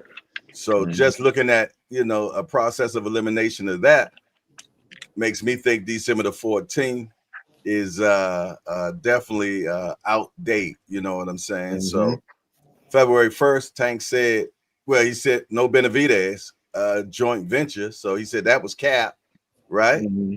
So it might be March 1st. I don't know. I know I haven't heard anything. I even contacted Roach, who's supposed to be fighting Tank next, and see if he got any update himself. But I know he's probably training at this time. You know what I mean? So hopefully he'll get back with me and tell me yay or nay if he heard anything. Cause he's normally shoots from the hip. You know what I mean? So, you know, and soon if I know that, I will, you know, let it be known. At least we getting David and David, y'all. Shout out to L-Dub, man. They said their press conference is Tuesday. That's a great fight. Mentioned that, and they said they fight in February 1st. Where they doing the press conference at? I'm gonna ask. I'm gonna find out. That one's confirmed on that date, because I don't know if I'm buying any of this shit anymore. Like I can't listen to February 1st is confirmed. Yeah. That's a good one. I'll pay for that. David versus David is happening, right? We already know that that's best versus the best. I'll gladly give you my hard-earned money for that. But the rest of the shit, leaving fans out here, no updates, no nothing about anything. It's crazy. I think it's like what you said, though, bro. I think what you're saying made perfect sense. They don't got no good news for the people, bro. And there's nothing that they gonna say that people gonna really want to hear right now. I'm telling you. So it's like You're right. I don't know if you just avoid it all together, but that's what it felt like when they just leave. You know, I don't give a damn what they say, man. We had a date. Y'all done had one of y'all biggest stars come out here and throw a date out there, and then I had to fall back off it. And then y'all go quiet, radio silent. We just sitting here and it's like crickets. And then you hear another date creep out, and it's like, bro, y'all gotta come out. Y'all gotta do better than that, yo. Yeah, Y'all gotta do better than that. Y'all asking for people money, right? Come on, man. I think the cart went before the horse on that one. You know, before everything was a-okay. But I asked Lamont Roach when I interviewed him 2 weeks ago, is this fight signed, sealed? He said yes. He said that the fight itself is signed, sealed, and delivered. So it can't be another opponent, because if so, someone can get sued. Yeah, no doubt. It's definitely Lamont. Right. So that is where it's at, man. Right. He said, "How y'all get Jay out? Wow, y'all funny." Y'all know this one. Adrian, man, in the cash app. He said, "Blessings to our boxing family." Adrian, appreciate you. And we ain't never got to box again. Well. I already been getting these, but now it's time for you to get your just do. This shit is hard work running podcasts and talking boxing all day. It really is. Man, gotta put that twerk in. Being boxing news was good, fam. How you feeling, bro? One thing I can verify is the David is good, Jay. Yeah, but what I can confirm is that Al Heyman still runs PBC. Really? I can confirm that. He is a real man. I can confirm. I don't care what you heard. I know confirm that he runs. Yeah. If you telling me that, then I don't need to. I ain't gonna tell you nothing that I don't know for sure. Okay. Know that, OG. Yeah, I ain't gonna say it. You know, I would say it's rumored or I heard or something. No. He still runs PBC. Was he on a little hiatus? Yes, he was. Yeah. Okay, but he's back, and I heard he's back in a strong way. Okay, so let's not put a rumor out that he ain't out there, man, because he is out there for sure. And get some sort of schedule. And I'm gonna tell you something else. I was told. Okay, I was also told by a PBC person that beginning of the year, the first quarter, PBC is coming out with a vengeance in a big way. Okay, I was told that. All right, and I can say that. You know what I'm saying? Certain things that I can hear and say, and some things I can't say. But they said they're coming with a big vengeance in the first quarter. Now we got to see. But I'm telling you that's something that I heard. You know what I mean? I gotta go delete some tweets. Okay. One more thing I want to say, man. I joke when it comes to Keyshawn and Andy Cruz, but I also want to say Just made an excellent point today when he said that pros is pros, amateurs is amateurs, and Andy has not done enough to actually call for a Keyshawn fight. Now, we love the storyline. We love it. Done enough. We love the storyline, and we love talking smack about it. But in this, what have you done lately, man? You know, and other than that, I digress, man. You know, I probably done said too much. Salute to you, Jay. I appreciate it, though. You already know I was hot as shit earlier. As fish grease.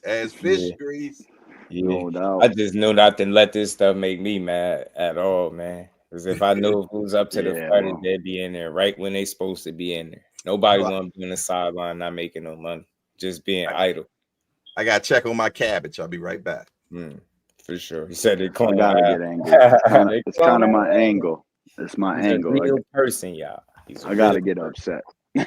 I gotta fly off the handle a little bit. It's kind of my angle. You know what I mean? I think Keyshawn will beat Andy right now, man. He better be glad. I think Keyshawn will beat Andy anytime they ever lace up 8-ounce gloves. Knock that boy out. Antonio Moran put fisticuffs to him. I don't care if it was for a quick second. That's quick enough for me. Yeah. Put on you by that guy. Nah, man. He need more work. 4 fights. I'm not I'm not sold that he'll beat him as a professional. Nah, me neither, bro. I seen him stumbling off that eardrum shot. You can't tell. I have to see them get in the ring. I'm thoroughly convinced Keyshawn puts in work on that boy. I wonder, is he going to run the risk of, because he getting trained by Bosley. Bosley been training Boots. Boots is a much different physical specimen than Andy is. I wonder if he's going to run the trap of trying to fight similar to a Boots Ennis. And fight exactly similar. He was pressing, trying to like be in there, and you got clipped. I was like, you a boxer, dude. That's not what you are. You trying to, because you got that Cuban style, and you know the what up, Ray? Is on them is they box and move, and these newer ones been wanting to come in there, the Morels of the world. They want to come in there and try to hurt you. So I think that's what he been trying to do. Be a little assertive, a little too much. So you better keep it. You better keep it sharp. The judges are starting to score like that too. They're scoring for the people pressing the action. They're scoring for the fighter that's pressing on this shit, dog. They want that. This shit has all been built upon a show. We need a show. We need to sell tickets. The sweet science of boxing ain't never sold a unit, dog. It never has, and it never will. Right. They want to see fights. They want you in there pressing the action for as much fighting as possible. You better not do it to your own detriment, man. I hear you. He backed up off after that. He was like, hold on. Clip that ear, man. Bro was like, yeah, let me chill out for a second. Yeah. Stopped him, though. He did his thing and stopped him. But, you know, all a fighter needs to see is that little glimpse of I see you on stanky legs before, dog.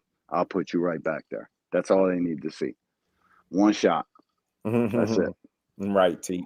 They've been saying Boxing Dead for a minute, right? They keep saying Boxing Dead, PBC going out of business. I'm tired, bro.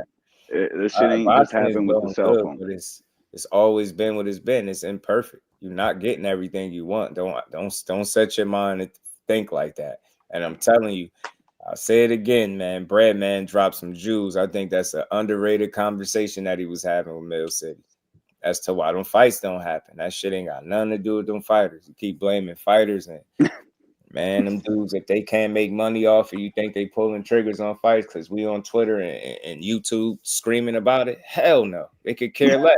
Look how they doing this right now with the dates. It's entertainment, dog. Big stars on y'all roster with, shaky dates and all type of shit going on.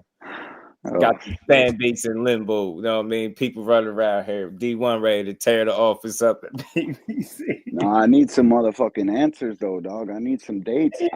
March. Well, you got some material. Wow. You definitely got some material for Angry White Man. I'm being very relaxed here. I'm literally trying to beat around the bush so I don't start going off on a tangent. Nah, hell nah. The sweet science, that's true though. Nah, it seemed like the sport of boxing is going in that direction where they're almost losing love for the sweet science. Like I've never seen, or should I say not seen, I've never heard the type of criticism I've heard given to these fighters that go out here and like box and put on shows. Like it's crazy. Like I've never seen it before. Everybody can't be a knockout artist. I know that shit sell, but man, I appreciate you for what you do. Be you in that ring, man. All that knockout shit. Don't go in there and get knocked out. Trying to be not. Go in there and get slapped out because you're trying to push the action. That's why just to use it for example, I like what Shakur said. He said all that. You expect me to go in there and give one, take one and give one. Be getting punched on, that shit is out. It's not going in there for that. I'm telling you, Andre Ward said it best. There's other ways to show dog, man. You don't have to take punishment to show dog. You don't. Kirk Douglas was good with it, bro. Yeah, I mean, but shit, man. You had people back in the day that was a knockout artist, man. Everybody is not going to be a KO artist. And even if that's the way these people want to like call boxing, I can't do it like that. It's far too many boxers that beat ass, and I enjoy watching somebody get outboxed for 12 rounds. I love watching somebody beat you up and you can't do nothing about it, and they might not get you out of there, but you can't do nothing the entire time. Man, that's a dog to me. You going in a fight barely losing rounds, that's a dog to me. just because you taking punches and you know what I mean, it's different ways to show it. Like I said, man, everybody can't go in there and don't want to get punched on to knock you out. Everybody don't want to go that route. You know what I mean, so you got to do what you do best, man. Sugar Ray was that guy. Yeah, I don't know if they think only Rock'em Sock'em Robots got dog. There's plenty ways to show dog for real. I like to put a devil's advocate take out. Right? What up, Ree? I think people are so caught up on being fans of fighters versus fans of the sport.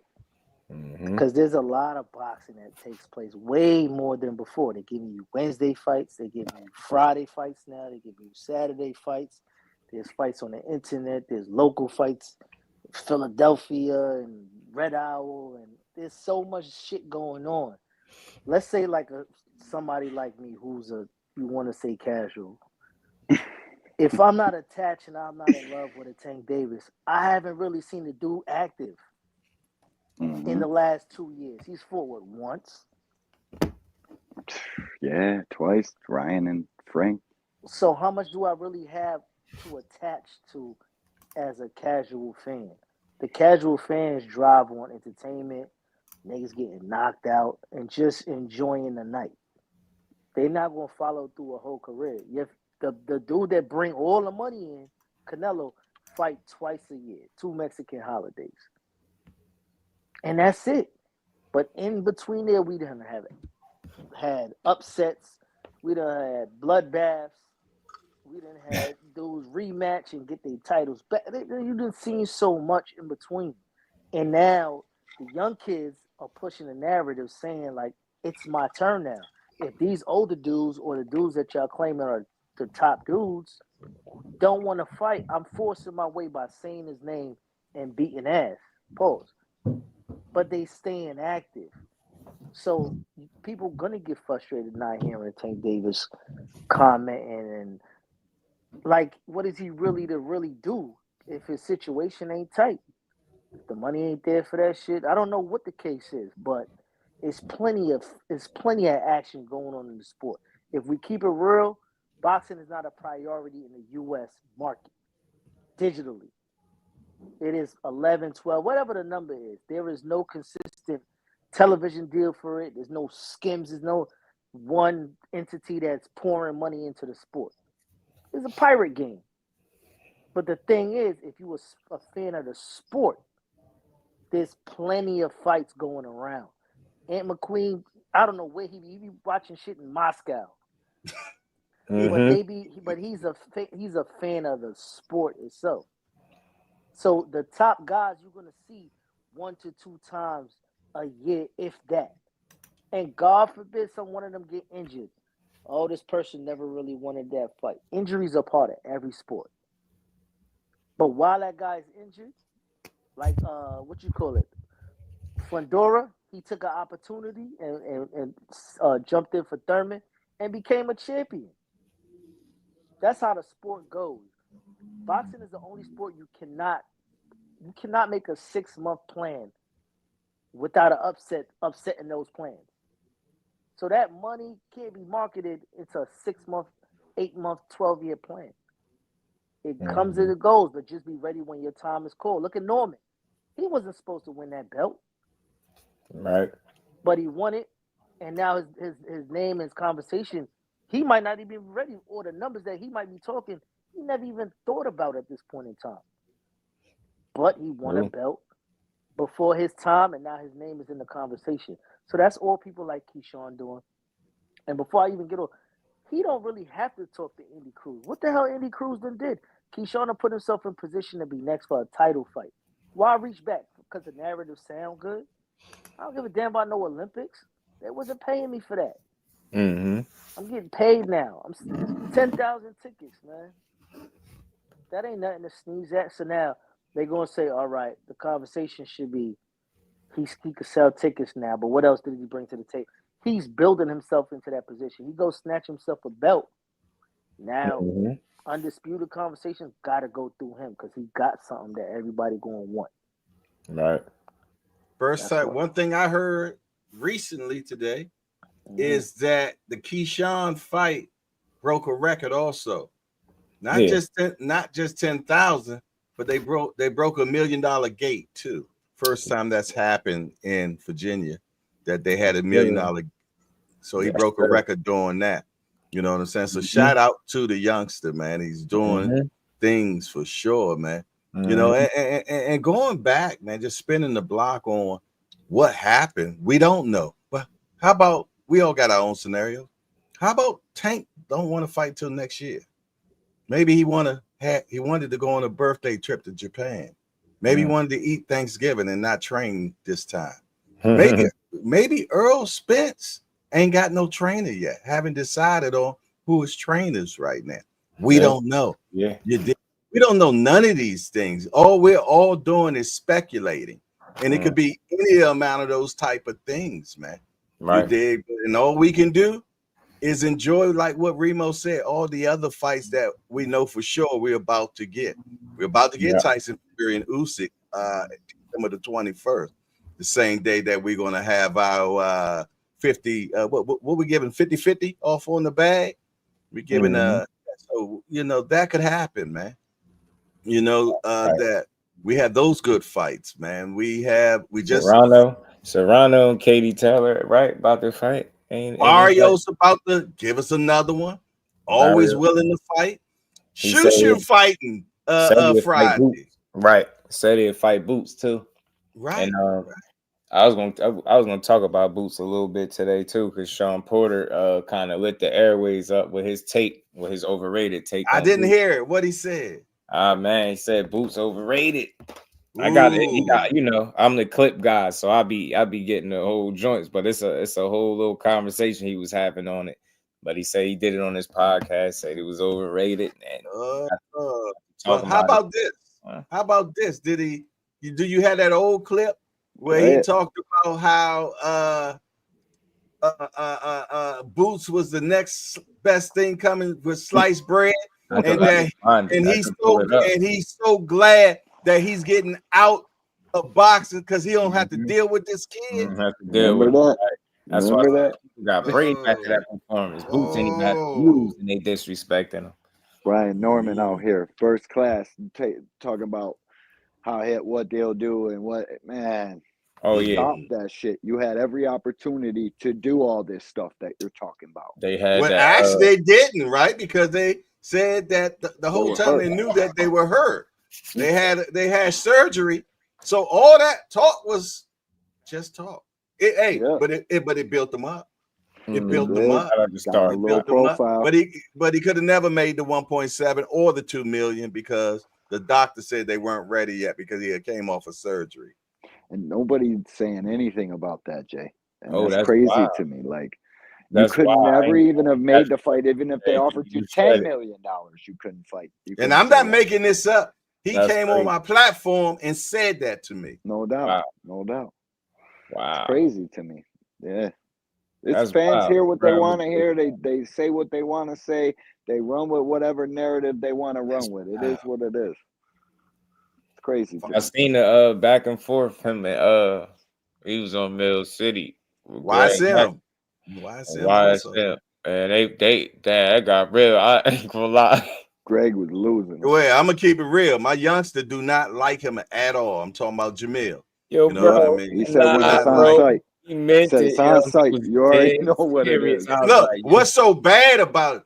He means that. Hell yeah, he does. I know the kid, man. I already was talking to him earlier, trying to talk him off the ledge. You know what I'm saying? Yo, can I know what happened? Can I know what happened? I like the mess. You know what? Like the mess. Tell me what happened. What better way to do it? I know I'm the clip king. Let it roll. With them bush bings. Crack us them bush bings, man.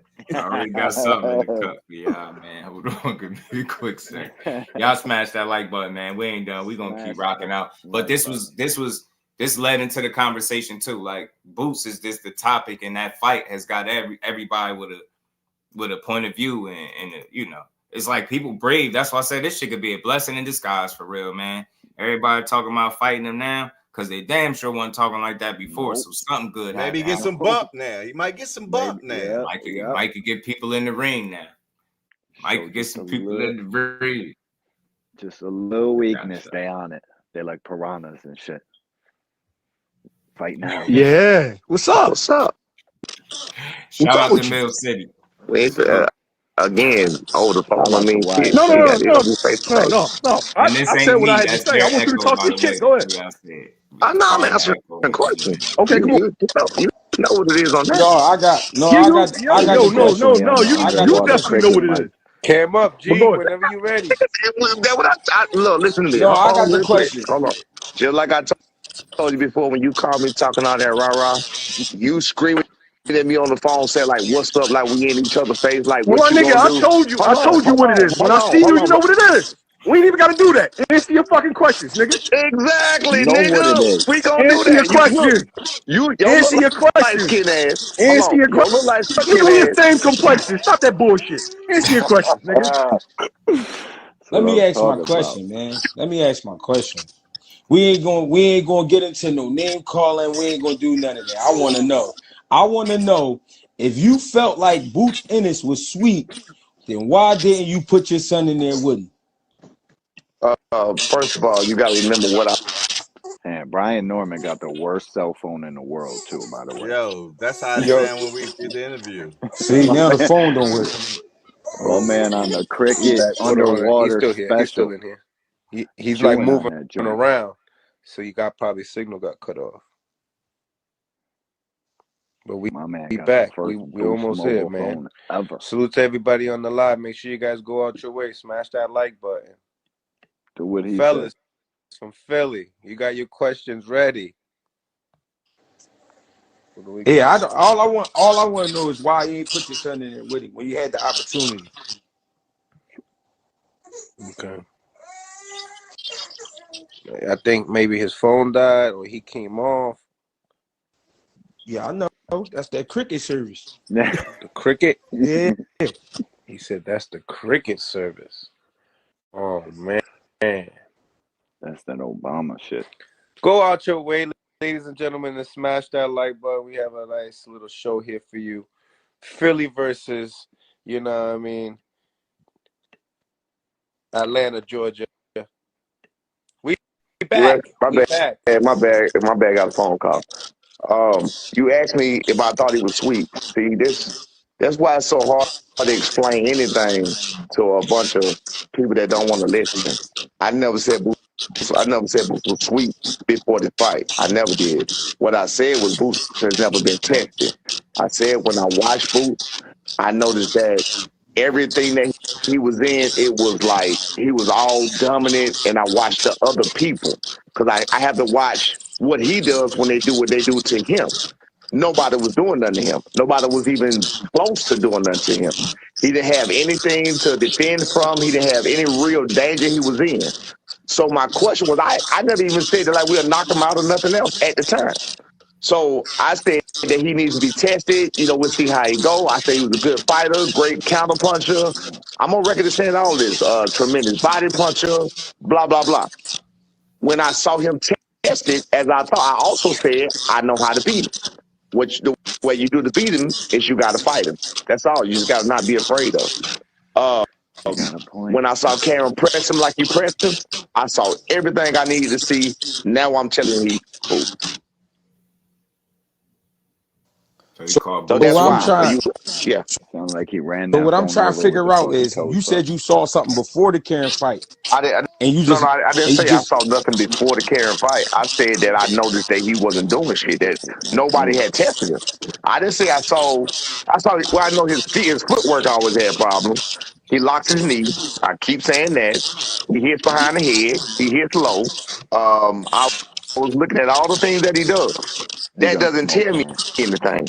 You need to know you got to know the substance of what that fighter is, what that fighter temperament, and how he's going to act when he get hit. How when he's really in danger, what is he going to do? I know this is one thing I did see before. I noticed he liked to clinch, and some of the people he was clinching don't even deserve to be clinched. We ain't clinching shit. You know what I'm saying? Like, if I'm in there with a bomb, I'm going to get him up out of there. I'm not finna clinch him. I'm not finna be dipping and dodging and doing matrix moves and shit like on no ball. Damn, his phone is god awful.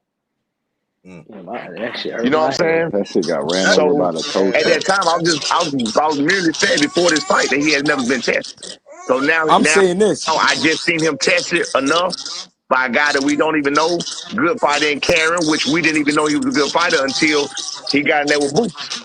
It could have been Boots that made Karen look like a good fighter.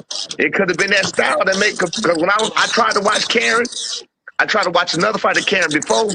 Karen was ass in those fights. I couldn't even watch it. It was terrible. Go back and watch Karen and anything else. You would think that the way Karen did Boost, you would think he was a dominant force in the other fight, but he not. Go watch. I couldn't watch it. He's not a good fighter to watch. He was a good fighter to watch against Boost, because I guess stylistically that was better for him. Well, we all know when the level go up, you're gonna go up with it if you're a great fighter, right? That's it. We know that. And that's what's getting me about when the level go up though. See, people keep putting that out there when the level go up, but that was the toughest fight he ever had. That was the highest level fight he ever had. That was the only contest for Boots. All right, so this is what I'm saying though. We can't really speak too much on Karen because we haven't seen Karen in the ring with anybody from America besides Boots, right? Right. And on Boots' record, that's the only man to really give him a hard time, which is cool. Right. That's all cool because at the end of the day, he won both fights convincingly. My thing is, you said you needed to see some things, but you also saw some things before Karen. But before Karen, you got the offer. So what that's telling me is you didn't believe your son could handle the job. No, they had nothing to do with me not believe my son to handle the job. You still gonna pay for it because you can feel how you need to feel about what you deserve to be paid. You gonna pay for the job, no matter what.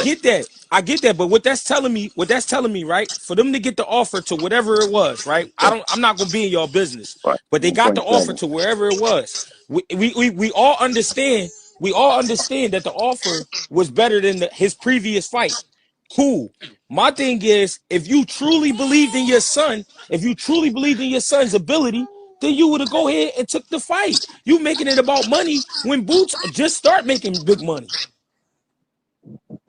He got off again. Yeah. The shit. I ain't even lie. Wild is kind of acting up. Yeah, like my mic wouldn't work. I got kicked. My bad. Go ahead, Greg. Go back. Go finish what you were saying, Greg. Greg. I'm just saying, if you saying you saw whatever you saw about his legs and he needed to be tested, why didn't you feel like your son was the test? Okay, my son is the test. At the same time, you're going to pay for us to go to Philly and fight him. You just saw Karen get a 119 to 111 decision over him. I mean, I'm sorry.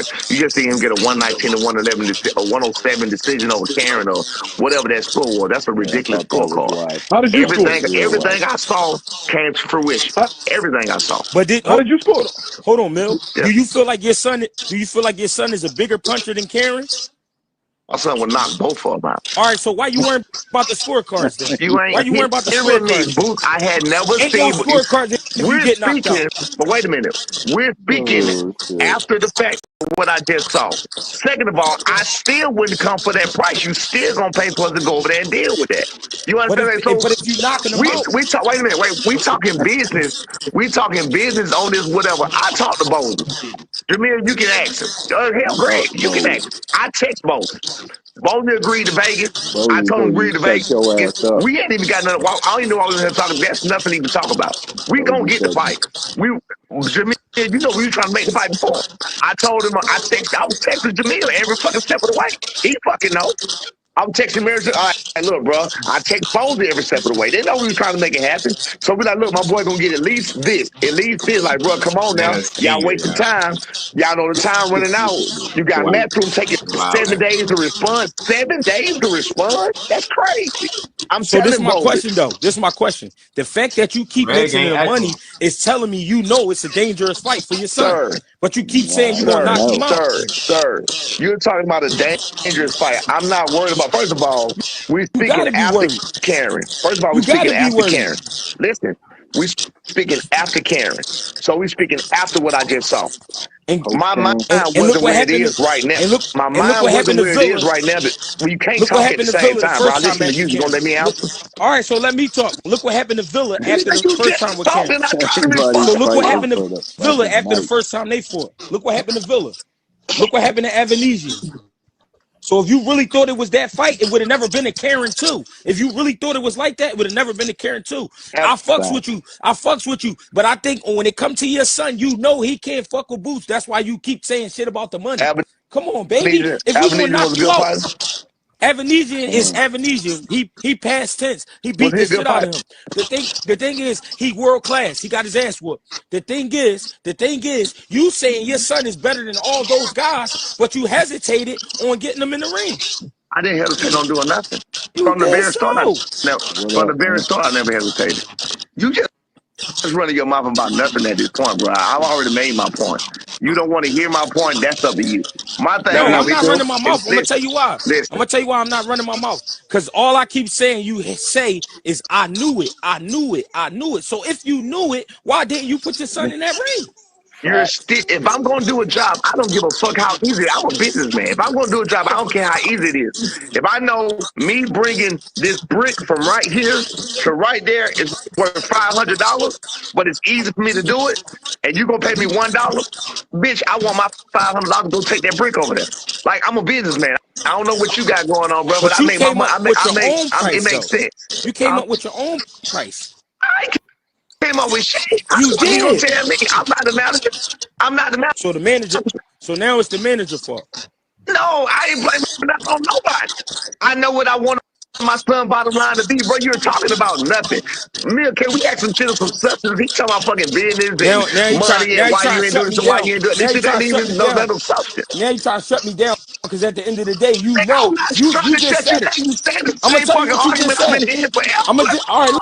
Look, I'm gonna tell you what I just heard, and you let me know if I'm tripping. Right. You said I saw some things. I just needed to see him get tested, which means I didn't want to put my son in there because I didn't want to. I didn't want to think I was tripping. I needed to be for sure. So after seeing Karen, hold on. You just said I needed to see him get tested. Okay. You did say that. You said that earlier in the conversation. No. I say he hasn't been tested. Go ahead. All right, he hasn't been tested. Okay. All right, but I saw some things. And then after seeing Karen too, I definitely see those things. So if you saw those things in the first place, why didn't you let your son go out there? You keep saying it's because of the money, but he was getting paid great money. He was going to get paid great money. 20 times his highest pay. What makes sense to us business-wise, and you look, I tell you what, you still, however old you are, fighting, bro, fighting for peanuts. I know you ain't fighting for shit. Wait, hear me out. My son ain't never struggled. I struggle. We ain't talking about no struggles. Wait. Hear me out. You can't think like me. There's no way in the world you can think like me. I want to think like you. Listen, there's no way. I'm talking about financially. There's no way in the world. You should want to. I don't care. I don't care about all that. I don't care about all that. Where you are. That's why you're still fighting for $400. But you don't know me. You don't know me. You trying to make it something else. You trying to make it something else.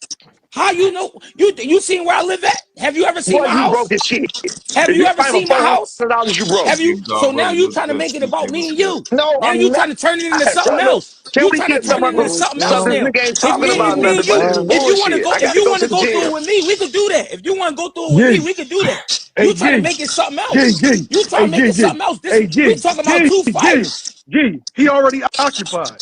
We talking about two fighters. He already occupied. We talking about two fighters. He want to talk about money because you live in Atlanta and down there the houses is cheaper. Get the fuck out of here.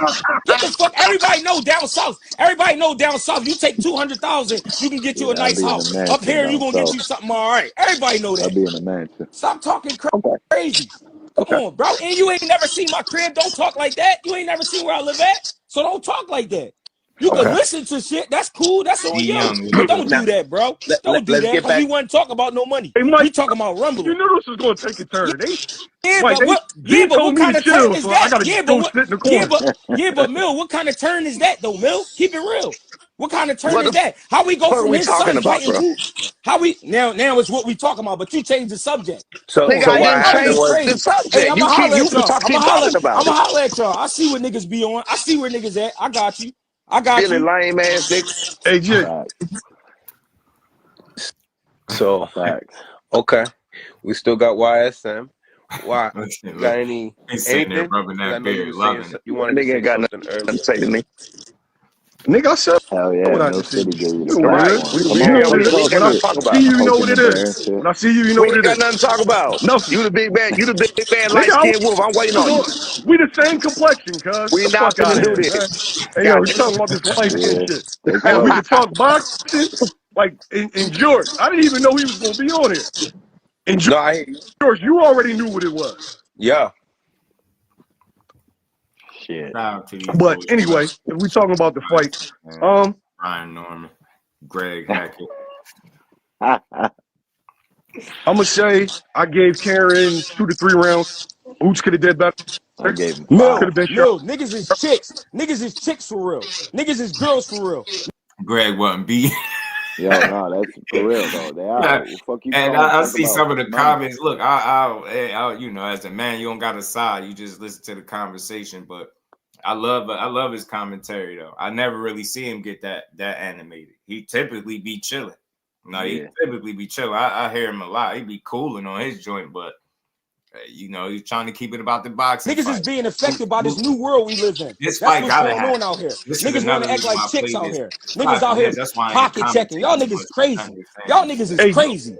Hey, Y'all G, niggas out of y'all G, fucking minds. G, I'm Nigga, asking and I'll get in the ring G, with any of them niggas. You, your I'm son, asking you to, anybody I'm else. I don't asking give you a to fuck chill. about none of that. He's already No, occupied. He knows what fuck it all is. that. Just like He's me. occupied. Niggas Nah, is girls. right back to Niggas the now. is acting line, like Greg. fucking girls. Greg, Niggas is back acting to Fuck the like all that girls. line. talking. Nigga, call it what it is. Get it Nigga, in niggas right acting now. like girls. When niggas getting put in corners, the first thing they say, they want to talk about money. Now all of a sudden, niggas is Bill Gates. Get the fuck out of here, man. Now all y'all niggas is crazy rich. Get the fuck out of here, nigga. Get the fuck out of here. Y'all niggas tripping, man. And y'all know y'all tripping. The first thing you could come up with, OG, and you an OG, you should know better than that. The first thing you come up with, you want to talk about somebody broke? You ain't never seen where I live at, nigga. What kind of shit is that? And your son, you know your son gonna take a beating. You know your son gonna take a beating. That's why you hesitated. That's why you hesitated, nigga. Now you want to show pickup trucks and shit. Oh man, niggas is wild. Niggas is wild. Niggas Now wild. you want to show a job and shit. Now you want to show the car you working on. What? This shit crazy. So, hey Brian, what you show that for, bro? Look at me. And that's because he a cornball. And that's why he ain't put his son in the ring, because he know it's about his ass. He know it's about his son's ass. He know what it is. And Mill, you know where I'm at right now, and you know where I live at. That's crazy. You know where I'm at right now, and you know where I live at. That's crazy. Hey yo. That's it though. That's it. We ain't gotta go into all that. Niggas crazy. All I'm gonna say is this. I love you. You my guy. You gonna have to go to the back of the line for this one, yo. You might have to get the winner or something, yo. Nah, I'm up first. I still ain't beat. Like, nah, so gotta go to the back of anything else that you didn't like what he said that had to do with the interview, Greg, man. that had to do with the actual sport of boxing besides the No, finances? fuck all that. None of that. I don't care no more. Boots going to tear his fucking head off. And if his pop want to get in the ring or get in the parking lot with me, it's that. Fuck all that other shit. He want to make it something else. I got him. Now you gotta be fist fighting this Your shit fat ass ain't got shit. Come on, you know me better than that. You know I ain't Nigga, no, I don't. You know I don't duck. You know I don't duck no ass smoke. fight for You know I money. don't duck no smoke. You know I don't duck no smoke, nigga. Shut up, nigga. You got how many times you got stopped, nigga? How many times you got stopped? How many times you got stopped? How many times you got stopped? Keep it real. Hey, George. We gonna talk real. Hey, We George. gonna talk real. I'm 38. You know I'm How many times you got stopped? fuck up for this, right? How many times you got stopped? Yeah, How many times you got stopped? I'm gonna grind you the fuck up for this one. No, you ain't gotta grind him up. Answer the question. We talking real shit. Take my smoke. Hold on, Mill. Nah, dog. Hold on, Mill. We talking real shit. We talking real shit. How many times did you get stopped in your career? Keep it real. Ryan Norman Sr. How many times you got stopped? Keep it real. Now he don't want to talk. Now he don't want to talk. I'm AO. I'm out, man. I'm gonna holler at y'all niggas. Niggas weird, man. Niggas weird. Niggas weird. I'll tell you what. You know what Vertigo is? What was that? Vertigo. called vertigo. That's why. Look, watch this. Watch this. So when I realized I couldn't compete as a respectful human being, I stopped fighting. I can't do this no more. You take a guy like Greg Hackett, keep going and going because I need them $400. I need them $400. I need them $400. I respect myself. If I can't compete at the highest level, I don't want to compete at all. Now, I don't y'all expect two the different people. That niggas. nigga just like to fight though.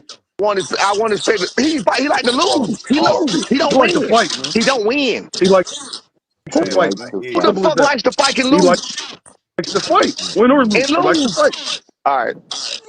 I'm the same way. Yo, fight with first anybody. of all, I never fought nobody for $400. That's first of all. Right You now. out of pocket for even Get saying the fuck that. out Second of of here. all, What the second of all, nigga, if I was getting my head knocked loose, I wouldn't be able to talk right now. Greg was popping up like candy, man, bro. He Kept just popping back up in the live and shit.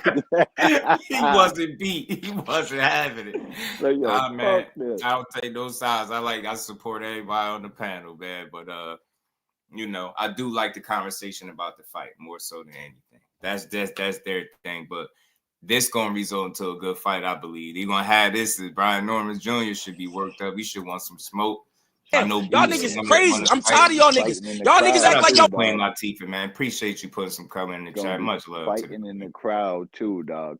Man, fighting on this side, fighting over there. I'm going to that fight. I don't give a shit where I'm at. Greg was and we ain't never got a box again. Well, I already been getting these, but now it's time for you to get your just do. I'm there. Hey, Teach, I swear that's all I kept thinking about it. Yo, this bro popping up like candy, man. It's like, and another thing, bro, like on his ass, man. Big Dog Willie, shout out to you, bro. Appreciate you. He said the 4 horsemen of Captain Bill Haney, Lopez Sr., Schofield, and Norman Sr. That's DUCKED. Do you agree? Bill Haney is the leader of the 4 horsemen. Bill Haney definitely the leader. I just found out today that they had an injury that was going to stop them from being able to fight Boots, even if he'd have offered $100 million. So right there, like that's crazy. That's crazy work. I ain't gonna lie to you. Like that's the only discrepancy I got with everything. The big homie just put me on to that information. I did not know that. So he might be in that little horseman a little bit, but I like him though. I like him. I feel like I get him as opposed to everybody else. It's simple. You had money that you wanted to fight for. People ain't gonna agree with it. I understand this point, but I understand the blowback that you're gonna get from it too. He might not have understood it, and when you start insulting the same people that's gonna support you, calling them broke, it get a little sticky. So you got. And we ain't never got a box again. Well. I already been getting these, but now it's time for you to get your just way too many punches. He looks like a deer in the headlight when the shit starts to pop off. Like he got lucky with that Santillion shit. This fight has to happen, the build up around it, all of the back and forth, man. No doubt. Them thinking Boots is something to play with. I don't think so. I just think styles make fights, and sometimes you run into a guy that either has your number or has the ability to make you look less than yourself. Simple and plain. I have no excuse for it. Yeah, he could tighten some shit up. He made some mistakes. But that's just Karen's surviving. He a vet. People ain't giving him credit for actually having Karen beat a lot of top guys, bro. He'll beat the shit out of a lot of top guys, and Brian Norman might be one of those guys. Like real shit. He a crafty fighter. Hey, exactly. Shit that least expecting. Very unorthodox. He brought the Everybody feet on the that panel first need time. a goddamn therapist, man. No Dude's doubt. going crazy, man. Like Over it that ain't couple called hours, for, bro. That ain't called for. Like I get it. You could be passionate, but Lord, like to crash out like that, and then you got that little fucking demon just rubbing his chin, enjoying it all. He loving that shit. He over there poking the bear, bear. man. We gotta do better. At least do that rubbing shit. The bear, he loving it. Man. No Don't doubt. allow that shit to go. Nah, hell no. Like I want to argue here the link. I like all kind of high class niggerdom, but god damn, that was crazy, man. No yo, doubt. I'm out of Prize here. fighter was Yo, good. yo, Karen salute, better. Appreciate Shout you. out to Big Dog Willie. Salute, Karen. Damien was good. So I don't think they're gonna fight Boots. Karen, some say maybe one. I don't know. Hell nah. I think anybody that's saying that, I don't know. I don't want to question nobody's boxing knowledge, but I just don't see how you could have seen a scenario where Karen actually won the fight. And that's one thing that I was for sure of. Nobody fucking say time. he was never losing the fight. Like, I don't know what people was watching. I wasn't watching. Maybe I wasn't watching the same fight, but I never seen Boots losing to this dude.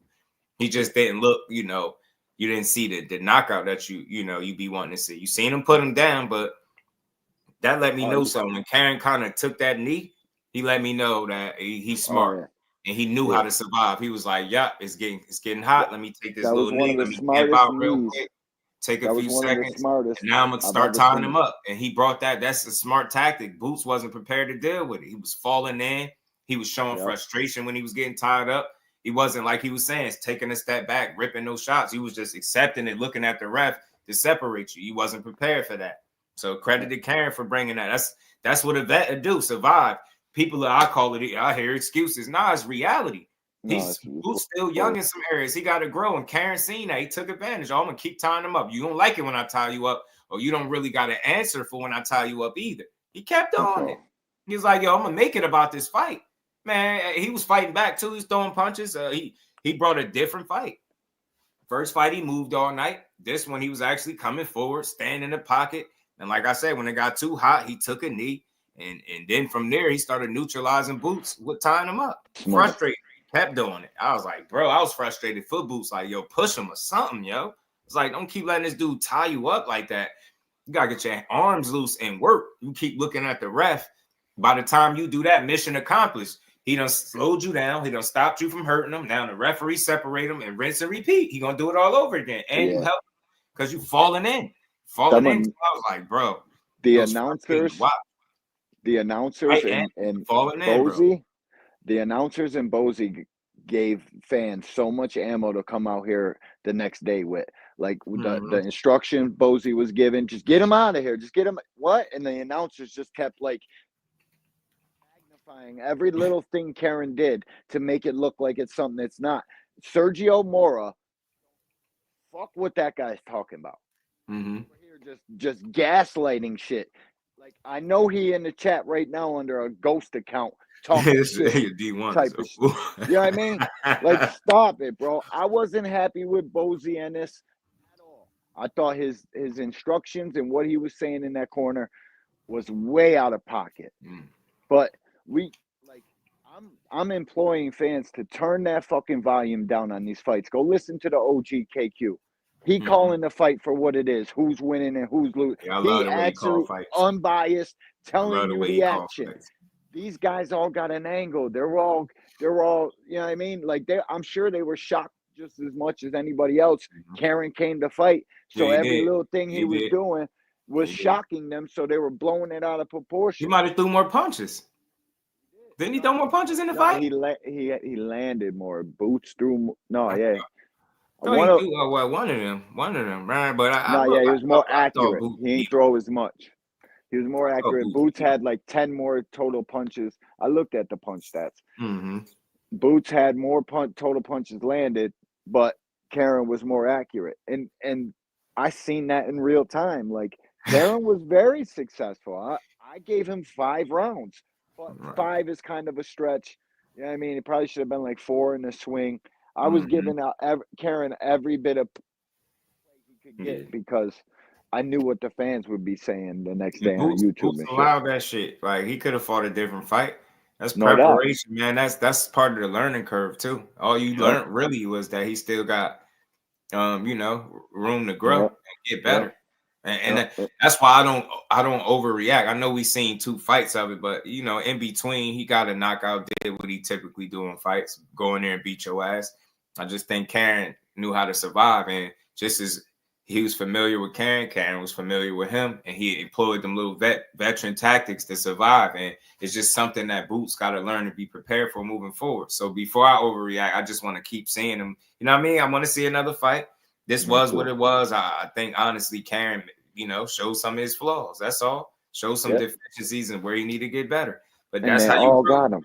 You know what I mean? Somebody got him. You know what I'm saying? You did it in a win, so I respect it. At least you didn't have to take a loss to, what I'm saying? Big Dog Willie, shout out to you, bro, back in the Super Chat. He said, actually, let's name them the 4 dads of capping. That's crazy. They all are. And we ain't never got a box again. Whoa. I already been getting these, but now it's time for you to get your just fucker on YouTube. Shout out always to my guy, supporting. Kello, man. Appreciate you, bro. Always What a the Queen sport Key forward. He may Alexandra. be How you trolling, but he's supporting. Shout out to Big Dog Willie, Right. man. Peace to the Queen. He always do. Big time supporter. Always. Shout out to Real Big one. Dog Willie. Shout out to you, homie. I ain't even see what Sean Porter said. I just seen Oh it through, yeah. like, Yeah, my bad. I seen it We gonna through. get to this, man. I seen people talking shit, but Mhm. yeah, I mean, I could Talking probably some get the shit. gist. You know, of it. look, shout out to the Porterway podcast. I just like for Shout y'all out. to hear this shit right with me so y'all can react in real time. That's why I'm always playing it. Boots is overrated. Yeah. Oh, jeez. Here we go. Wow. Here we go. We're doing this again. Damn it. He's the fan I'm Damn talking it. about. How long ago was that when I said that? 2 years ago? 2 years ago. Might have been and after DeLore. And he almost I made a video swung 2 on years you, and I was going to press charges. So How you was going to press charges? I don't know. It was damaging me. Okay, can't hit my boy that hard. Ready to piece him up. The same thing, bro. Damn, we're going viral for this again. The same thing. Oh, man. So I get the night where Abdullah goes down, and I'm getting text messages, this and that. I'm literally texting people off of the ledge. And then he gets in the ring, and I'm gonna just call this dude Chuck because I can't say his whole name. So Chuk. I'm just calling him Chuk. But I'm getting people while the fight's happening. Oh, he can't do this. He can't do that. He can't beat this guy. He can't beat that. I'm like, what do y'all expect? This is second fight this year, right? Yes. Same guy? Did he fight last year? Yeah. Once, Against right? Jean in January. But just once, Maybe right? Roy Monvia too, right? Roy Monvia was he last had- year? Yeah, that's when he did the move.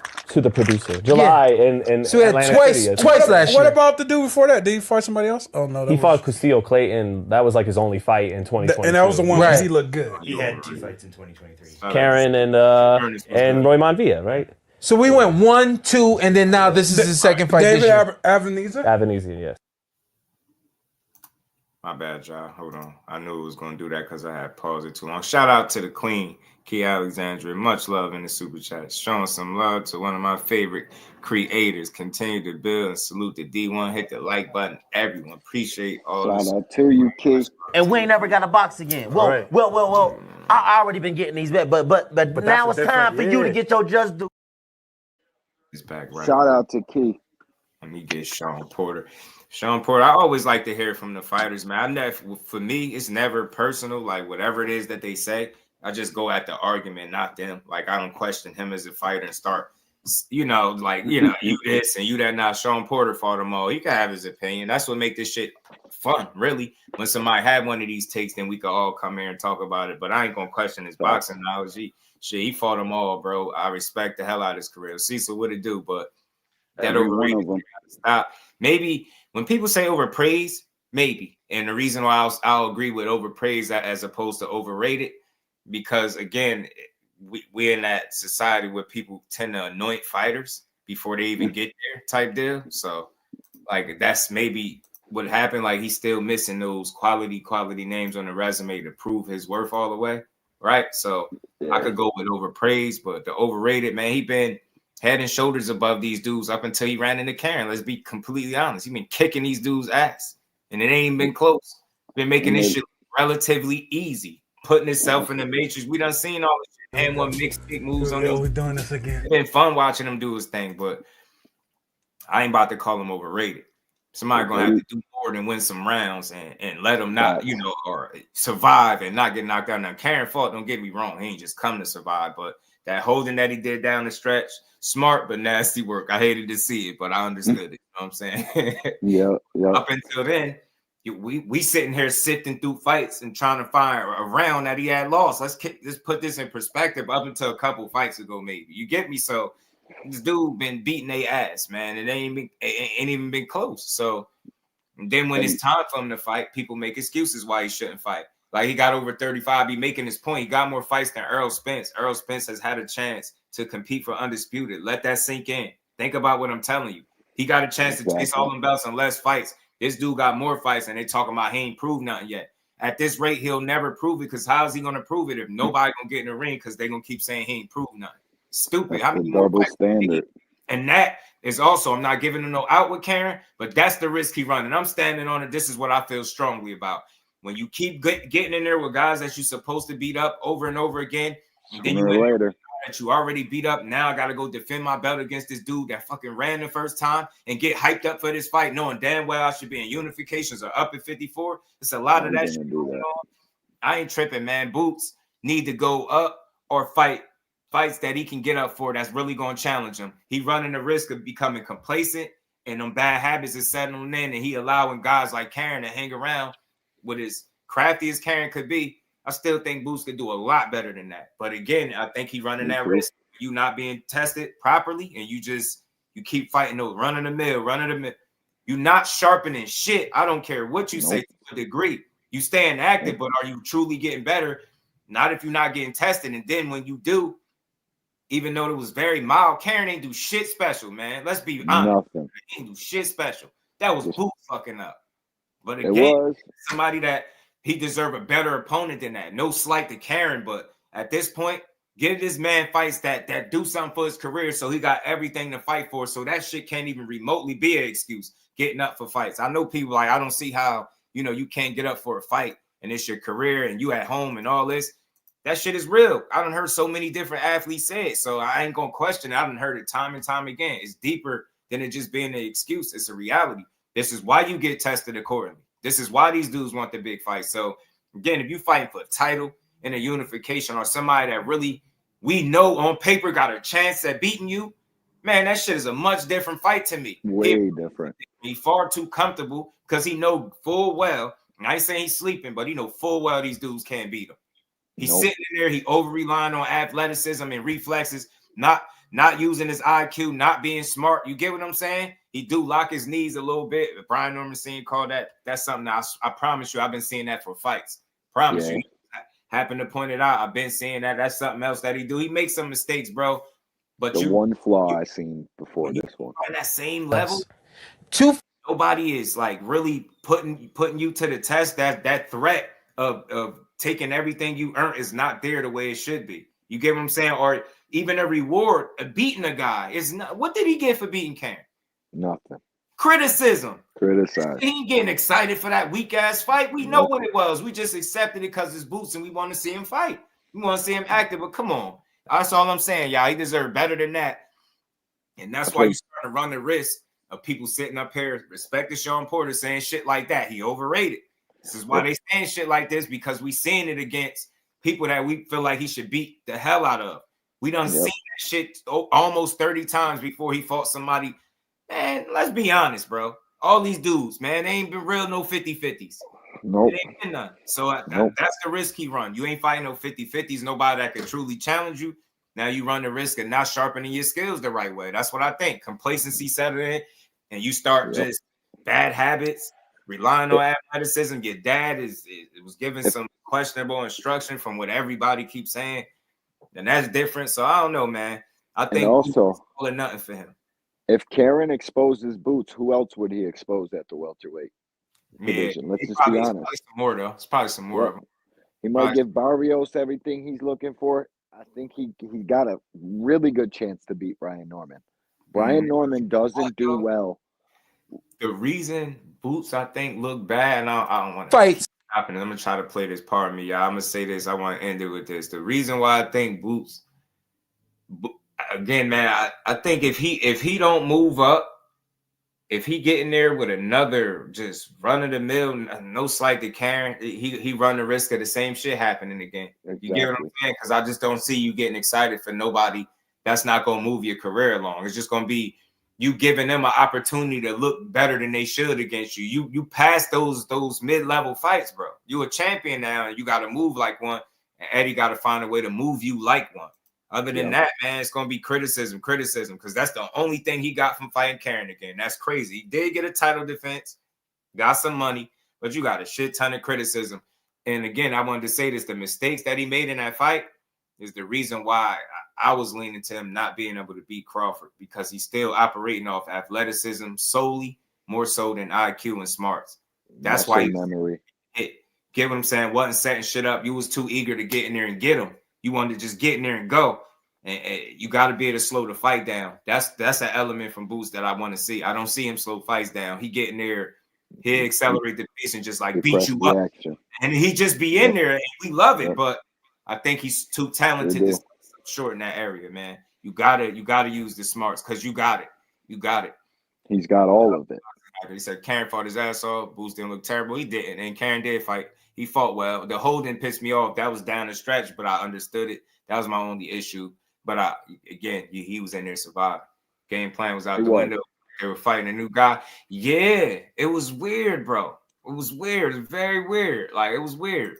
It's just almost like he started out with a certain level of like patience, and then it went out the window at a certain point, and it just stayed a fight.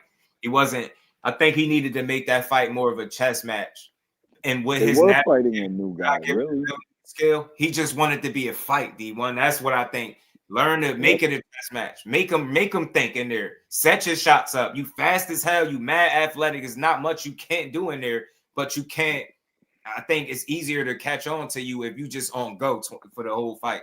And that's what I'm saying. Now I don't see the moments where you really be trying to slow it down, think, and figure it out. And you just be in there going. Like I said, just fighting. And I think that shit. And we ain't never got a box again. Well. I already been getting these back, but now it's time for you to get your just. They only know the way they fight, and that's it. They don't know how to. They don't know how to change it up like that, and that could be a flaw of Boots.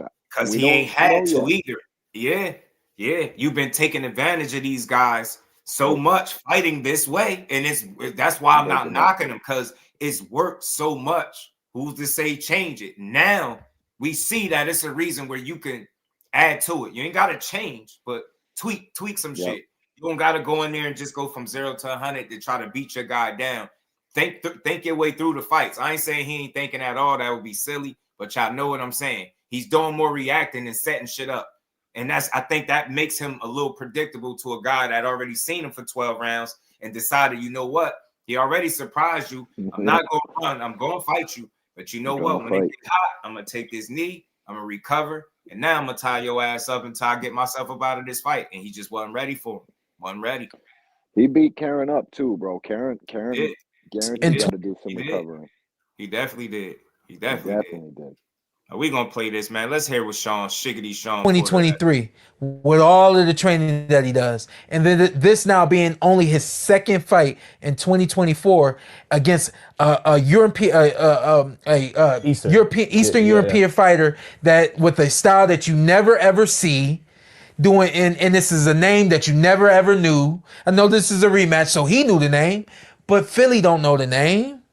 The boxing world don't know the name, and I'm not trying to disrespect Chuk, but you expect him to get up and get ready and be that guy. To do what his predecessor Terrence Crawford did in every single fight at welterweight, win by knockout. It ain't happening. It ain't happening. And on top of that, he need to move his big ass up to 154 I've been pounds. saying that. It's 147. Yeah. And don't be the dude Amir Khan trying to chase Floyd, chasing Crawford. Yeah. Let that go. Go out and do your thing, set the stone. I had people texting me, he get hit too much. Yeah, he get hit too much. He's fighting Chuk. He not fighting Boots. Or he not fighting Crawford. You he think not Crawford fighting. fight his defense is tighter? Yes. I said the same thing after the fight. I said, unfortunately for him, those prime years of development, 23, 24, 25, 26, he was supposed to be being able, it's not his fault, the business F's over certain fighters. He was supposed to be fighting, if not the Keith Thurmans and the Yordenis Ugases, and maybe even the Sean Porters, he was supposed to be fighting guys in the top 10. So the fight ends, right? Yeah. And I'm sitting there I'm just kind of going through little things that I might, for the podcast and things like that. And who comes to mind? Demetrius Andrade. Yeah. Another guy who's talent beyond your dreams. Watch his tape at 54 and you'll be like, wow. But it got dry because of inactivity and because of the business getting in the way. And the thing that y'all don't know, when the business get in the way, y'all just see us not on the screen. Y'all don't know what we going through. Y'all don't know how bad it hurts to want to fight and support our family and do what we love to do. And we don't have those opportunities because of... I gotta watch my language because of paperwork. Yeah. How frustrating is it for you? And again, that shit just tied into his dope because that just tied into the conversation we was having earlier. You think dudes is sitting around not wanting to make money? What the hell is y'all? What? Right? So yeah, I'm so scared to fight this guy that I don't want to make this money. I'd rather sit over here, sit on the sideline and not make no money. I'm gonna fake an injury and not feed my family when I was making a set to make a career high payday. See how silly that shit sound when you hearing it right from a fighter? Nobody want to sit on no damn sideline because of what somebody tweeting about or YouTubing about what they type. Nobody care. Fighters they ain't that pressed, bro. They about to change up everything for a couple of disgruntled people on social media. That shit, the voices might seem loud because the space is small, but the voices will be drowned out with the majority of people that's going to support versus the people that's complaining. And them voices don't really You to support. be Boots. They just talk. Right. They're just out here thumbing away. Right. They don't really support. Boots. I hope he don't run into that situation over there with Eddie where he's just never able to secure fights like he did with Boo Boo. And that's the same for Shakur because he in that boat too. He already has seen some discrepancy with that Zepeda fight. Hopefully he was just getting, trying to get an extra fight in to get prepared. Because if that don't happen, who do you fight? That's going to rebound. That's going to seem like you're just wasting your time over there. 704 Joe, what's good, family? Sean, just example, you've been there before.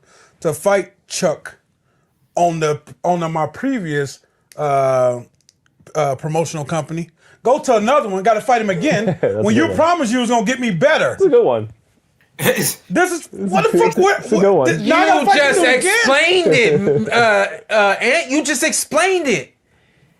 It's That's a good one. impossible for him to come out and be lights out against somebody that he was having trouble with this other, and then I come over here and I'm supposed to be. I remember you said terrible style matchups when he was over there. And this is now I'm over here. Yeah. You give me this dude again, and it's the only thing you can give me. And now if he moves to 154, he almost needs to be back over there because they got the 154 locked. Bro, I had people texting me telling me he wasn't ready for the elite, and I just had to laugh at these text messages. When I said that Boots was overrated, 2 years ago now, this might have been Might have been after Delorme. I can't remember. Maybe even. Let me tell you guys. I just want to again address that real quick.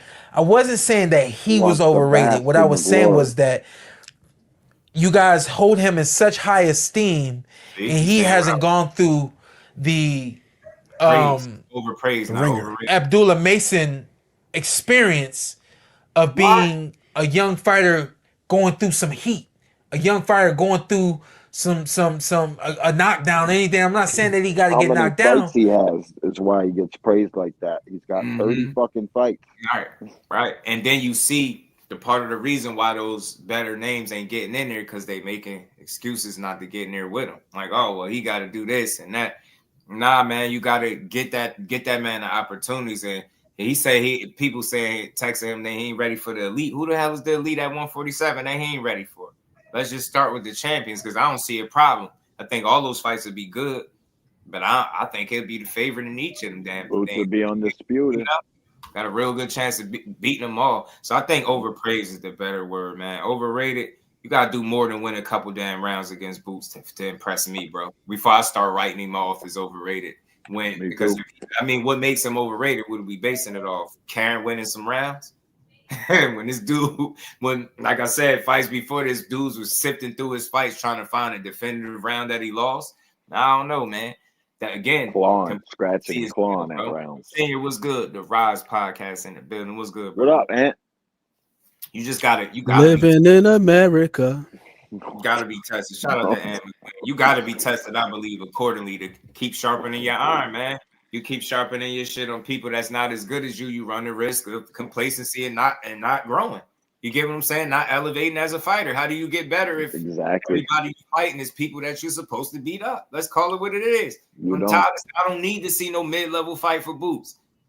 Shout out to Karen, but the hell with you. I don't care to see you fight no more. I'm cool. I'm absolutely. I cool. agree with that, Just. I agree with that, Just. The only thing is this though. There's just certain things that in the Karen fight is like if you go and watch, not even just the Karen fights, but just other fights. One of the brothers in the chat mentioned it a couple minutes ago. There's just certain things that just get glossed over. Like when you as talented as him, and when you've been winning in the fashion as dominant as he has, things that I just think that he could just do a little bit better, irrespective of who he's facing. Like with the falling in thing, like that's just his feet. I don't think like that's all of a sudden that's going to change based on him fighting somebody else. Takes a very long time to get rid of bad habits in boxing. That's they're ingrained so far into your muscle memory that 1 or 2 fights, you ain't gonna get them out of there with that. Especially when you build with guys that you need to be tested, bro. Like, you know what I'm saying? How do you grow when them guys ain't really testing you and that you don't that first when has Boots had to do anything other than his first game plan too? You get what I'm saying? No reason to change his approach to fights. That speeded up. That goes for a lot of guys. The pace is almost all of been those working. guys. Karen, he ran into that, and I think he needed some key adjustments that he just was unable to make. And he was just like already one track mind. Now I got to go get this dude. I believe we got a little desperate in that fight too. Bozy talking about get him out of here, get him out of here, get him out of here. There's only one thing to think. Oh shit, I got to go get this dude out of here. Right, true. He gave him a little bit more. He gave him a little bit more than that because I had to go back and rewatch it quick and see what he was saying. That's what I got to do too. Pausing. I'm playing it so it don't. When I rewatched it, Bozy was giving him some good advice as far as like working behind the jab and going to the body a little bit more. And Boots said at the end of the fight that he didn't listen to his pops. Right. He said he didn't listen to him. And then the other thing, like I was saying, just like with the fundamental instruction, like the falling in. And it's like you go back and you rewatch some of his fights and like it's a regular thing. The range that he's punching from at times. Like it was on display like big time in the first fight. Just lunging out, punching from too far out, not closing the distance and all that stuff. And these are things that are fixable because I mean, clearly the dude is very talented as hell. Fixable. Like it just jumps off the screen. Yeah, he doesn't really have too much to fix. I think it's just a matter of just going back in and just focusing on the basics. Because that's the one thing with Boots that I see. I think the guy is a phenomenal talent, and I personally feel like if he just shores up those small little technical things, nothing super crazy, just small things. I mean, he's going to be extremely difficult to beat. And you do not want to beat yourself, especially if you go up to 154, because you messed around and you walked into a damn shot. Because your technique was a little shaky. I don't personally like. That's too risky of a strategy to employ against those guys up there. I think, and again, that's why I say it's good that he got an example of it down at 47 before you even get there.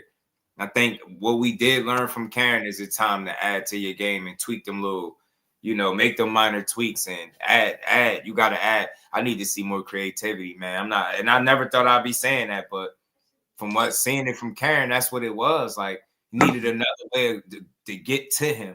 It wasn't going to work with like brute strength and physicality and just you being athletic. You smarter than that, dude. I know it. So set that shit up.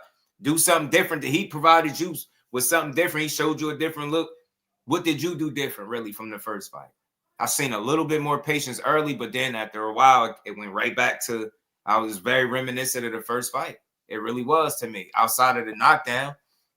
I think defensively the same thing, bro. I seen defensively the same thing. Same thing, right? Even defensively, I just want to just see him use his legs just a little bit more. Because like I was saying before, man, with his athleticism, with his reflexes, he's able to rubberneck and boom, boom, you know what I'm saying, roll off shots. But the problem is like if you're stationary and then your head gets back on the line, now you're getting hit with shit you didn't have to get hit by if you would have just stepped off the line. Just use your legs just to slide or pivot something, and we know he can do it because the guy is a hell of an athlete. And like I'm saying, it's just small things with him, just small things. Athleticism, smarts. Take the smarts with you, Boots, because you got it all. You are the total package. You selling yourself short a little bit, and it's like he was eager, like he's out of stubborn in a sense. Like, bro, I'm getting this dude out of here. I think that was in his head. Like, and the only way I'm gonna do it if I just keep applying pressure.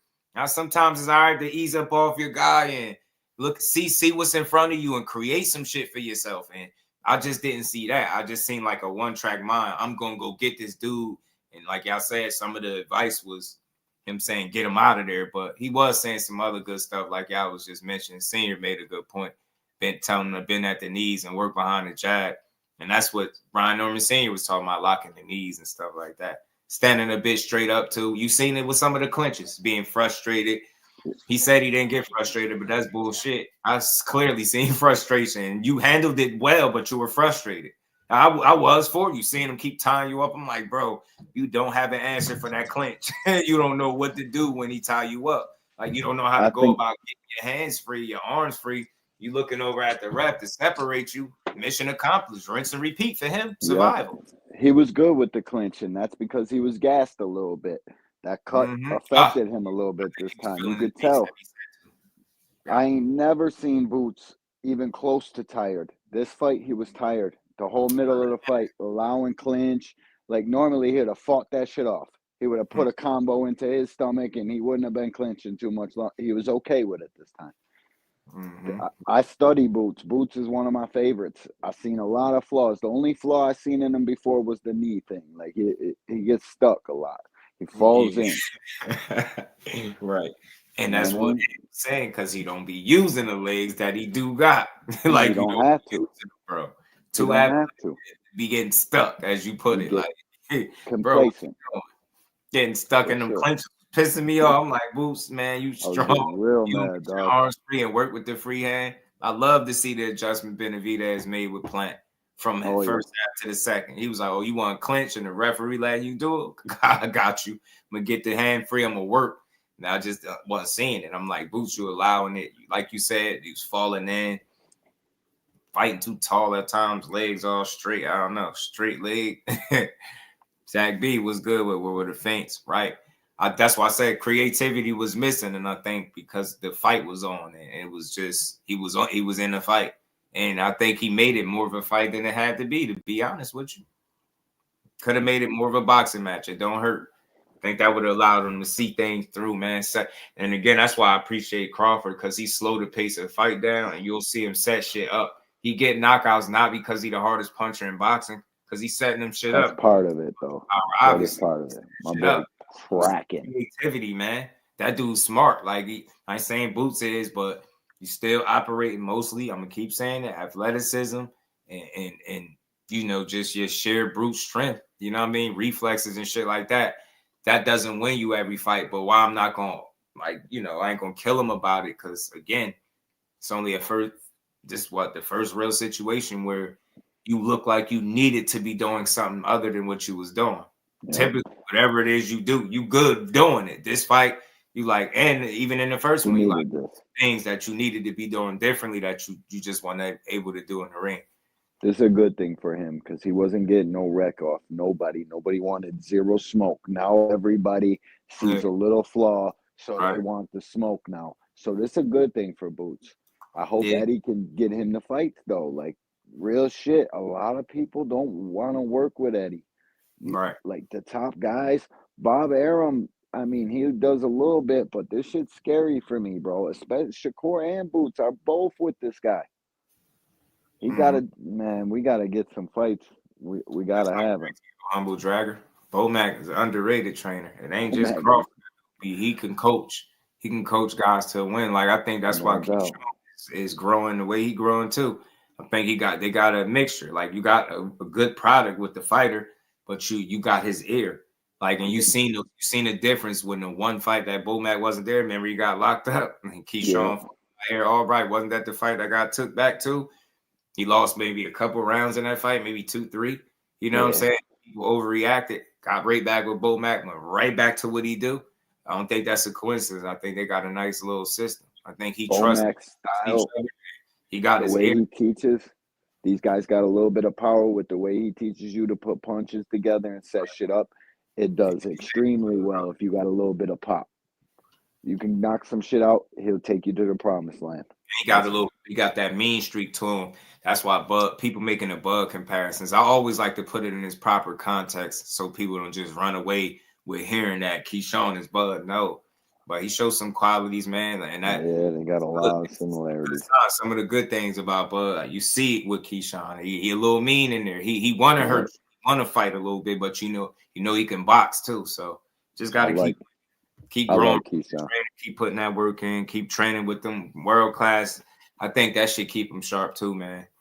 I think that should work wonders. To work with guys to push you. You know what I mean? Damn near, if you had to fight that they could possibly beat you, I think that should keep you sharp. Yeah, that should matter a lot. Bomac is kicking ass right now. Shout out to Bomac. Right. But we gonna see, man. But let's finish playing some of this. I probably paused it too long. Hold on, let me fix it. Because I already know it's gonna stop. Let me see. And he hasn't gone through the ringer Abdullah Mason experience of being a young. Like, they real nice on Abdullah Mason. It's refreshing to see that John ain't murdering a young man for being tested and dropped, even though it was twice. It's good to see that everybody like, yeah, man, he just was tested and he did this. I love that. Keep that same energy, man, because he won't be the last of the prospects to get tested. And I hope people don't. I know for a fact if a certain somebody that got dropped a couple of times in his fight, they would have been killing them. He got more fights. The younger got more fights. He got more fights. Internet would have broke. I'm glad. I'm appreciative that people not writing him off as some type of bum, or I'm glad to see it. But for Abdullah, that shit showed a lot to me, bro. You get knocked down, you're willing to go back into the fire and place shots. That shit says everything to me, bro. He a demon for real. He like to mix it up, and I like it, but. I won't go too crazy about this situation because I clearly seen that the reason you got knocked down was 100% you. Like I couldn't 100% you. So you could have knocked that guy out without getting knocked down once, but it's always a lesson. And I just don't anticipate it being a regular occurrence for him. But I want to see though, because I did make the little short video and I did see the other little clip where I think it was like his 5th fight. He got clipped a little bit by a guy and stumbled, but he don't. I seen your video. I'm noticing it's more like positioning, footing, timing. It's a number of different things working there with him, and I just ain't seen him like looking like he hurt yet. So I like him. He got a mean streak, and for anybody, right back into it, and that's what got him clipped again.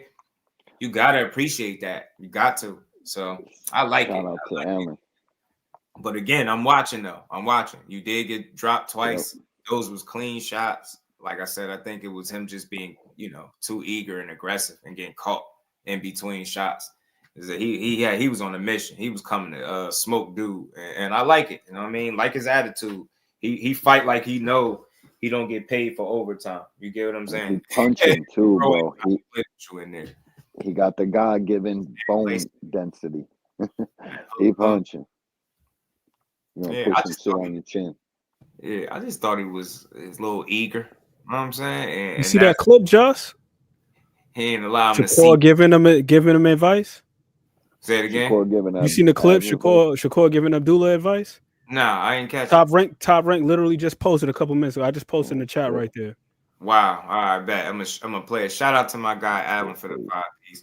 Always supporting the ground. And we ain't never got a box again. Well. I already been getting these bet, but now it's time for you to get your just due. Boot to hype job. Let's do it, man. Shout out to my guy Alan. Nah, I didn't catch it, and I think we hit the 100 mark, man. Shout out to everybody that smashed that like. To y'all, man. This shit don't do nothing without y'all. Smash the like button. I love the chat family, man. I love it, man. Every day, man. Oh, my guy over here dropping some knowledge. Let me get this for y'all.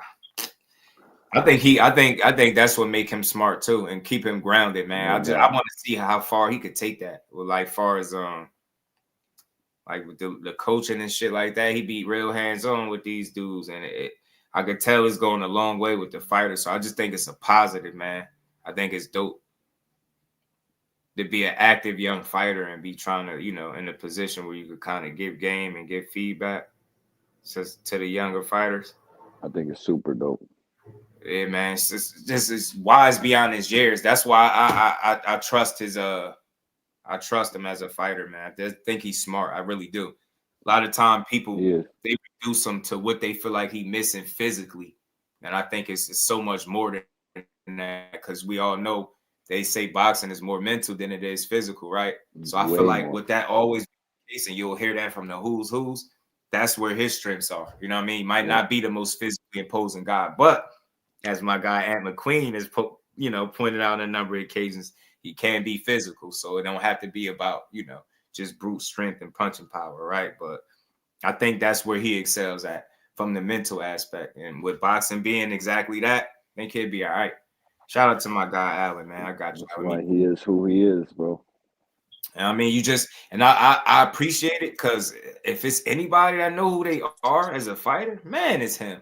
Man, he know what he is and what he not. I don't care what he sound like when he talk. Like he know exactly how to go in there and approach a fight.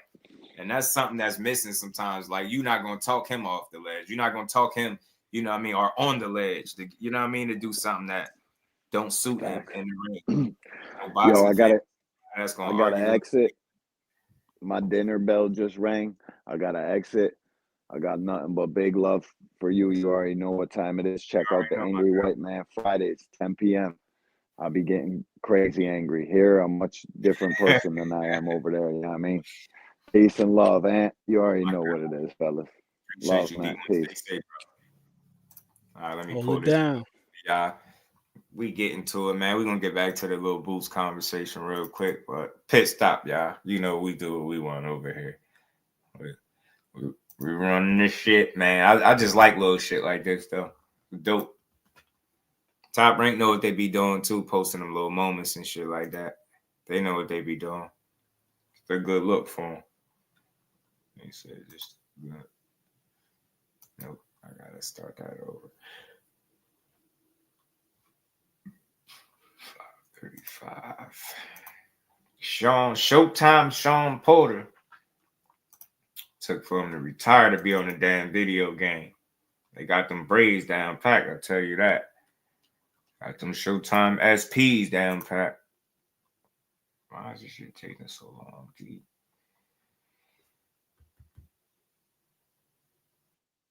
Here we go.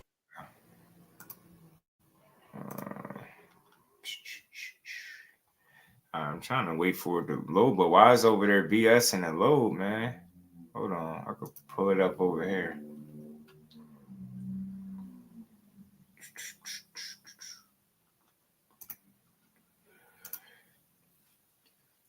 Cause it's tripping on this side. I don't know. Well, hold on. See? It's still taking long to load on this side too. Appreciate that. You don't appreciate that. That's weird, man. I like that. That's real. That's real. I bet you he gonna take that. He gonna take that to the next fight. Beat some ass. It's all about being smart in there, man. It ain't just about being physical, trying to overpower your guy. I'm telling you, it's all right to outthink people, yo. This is a thinking man's game. It's okay to take your time and be smart. That's great advice that he gave him right there. I think that's dope as hell. Shout out to Core, man. Big homie Core is what they call him. Oh man. Shout out to my guy McQueen for capturing that. Superman, what's good with the family? But let's get back to it. Let's play this. We're gonna keep rocking for a few more minutes. Let's keep hearing what else Sean Porter, just so we could touch on everything that we were supposed to touch on. And I don't say no Diddy, so y'all know what I mean. Like, we're gonna build on everything we supposed to build on. So let's finish hearing with Sean Porter. I just want to again address that real quick. I wasn't saying that he was overrated. What I was saying was that you guys hold him in such high esteem, and he hasn't gone through the ringer Abdullah Mason experience of being a young fighter going through some heat, a young fighter going through a knockdown, anything. I'm not saying that he got to get knocked down, but he got, what's his record? He's got almost 30 fights, right? 33-0 now with 29 knockouts. He's 33-0, and out of those 33 fights, he's probably had his way. He say if we can say he even had his way in this one, even though there were some things that just wasn't really firing the way that it was supposed to be firing. But I don't think he's had the necessary learning experiences along the way in his 33 fights to be able to be sharp against this guy, no matter who he is, and no matter what's going on, and all those sorts of things. So do you think in fighting competition that he was several levels above, he fell into some bad habits, getting by on his talent and athleticism and not keeping his things fault. tight? But not his fault. No, I'm not this saying is it boxing's fault because Yeah. boxing tells us that we got to build a fighter. Now everybody got to be built. Like, he didn't have to be built. You just give it to him, and he gonna knock it down. But if you keep giving that to him, eventually that was bound to happen because this is the only thing. What y'all expect? If they don't let the blade sharpen, it'll Alan's go. all good. Exactly. Yeah. And it just happened to be Some people did question would he fight Abdullah Mason. That's why he had to clear it up. Like, but I think, be honest, I don't think they'll fight though. I don't think it's going to be because somebody ducking somebody. I believe in errors and timing too. And if you just look at how established Shakur is, I'm not saying he can't make up ground and be right there too. But with them being so, like, with the same people, I ain't saying it still can't happen. Maybe that'd be a reason it could happen. But I did recall him saying, yeah, he'll fight. The only person he meant is Keyshawn. He's like, everybody else, something different. a dull night for the young Is man. it just me or he gained the world title and it did not? This was excellent for Habits, Sean getting by on his talent and athleticism and But not not keeping his things fault. tight. But not his fault. No, I'm not This saying is it boxing's fault because Yeah. boxing tells us that we got to build a fighter. Now everybody got to be built. Like, he didn't have to be built. You just give it to him, and he gonna knock it down. But if you keep giving that to him, eventually that was bound to happen because this is the only thing. What y'all expect? If they don't let the blade sharpen, it'll dull. Exactly. Yeah. And it just happened to be a dull night for the young Is it man. just me or he gained the world title and it did nothing? when he said Boots is overrated. Gained him no more buzz than he had. This shit crazy. Unfortunately for him, the division is so much deader than it normally is. Normally, there's always some glamour at welterweight, and there's not really right now. Yeah, it's crazy. If he said he was gonna move up, I would say, move up. Go on and move up. Let that belt go. There's two things I would tell him: move it to 154 and fight 3, if not 4 times next year. You need to get on a Raymond Ford type of situation where you're staying hot and not wasting so much time training, not knowing when the next fight is coming. I can assure you guys that was a mentally draining fight for him because he's not able to perform at that level enough for on fight night for him to stay sharp in every aspect. And we'll get to Matt Murgison's question in just a second. And I remember I said in a text message, I was like, man, his trainer was had a dad moment, and you're like, this trainer is his dad. I'm like, yeah, but he told him, just what are you doing? Just go stop him. Yeah. You said that's his dad training him. Yeah, dad. No. You said Real quick, ultimately, Humble Dragger, I want to point this out.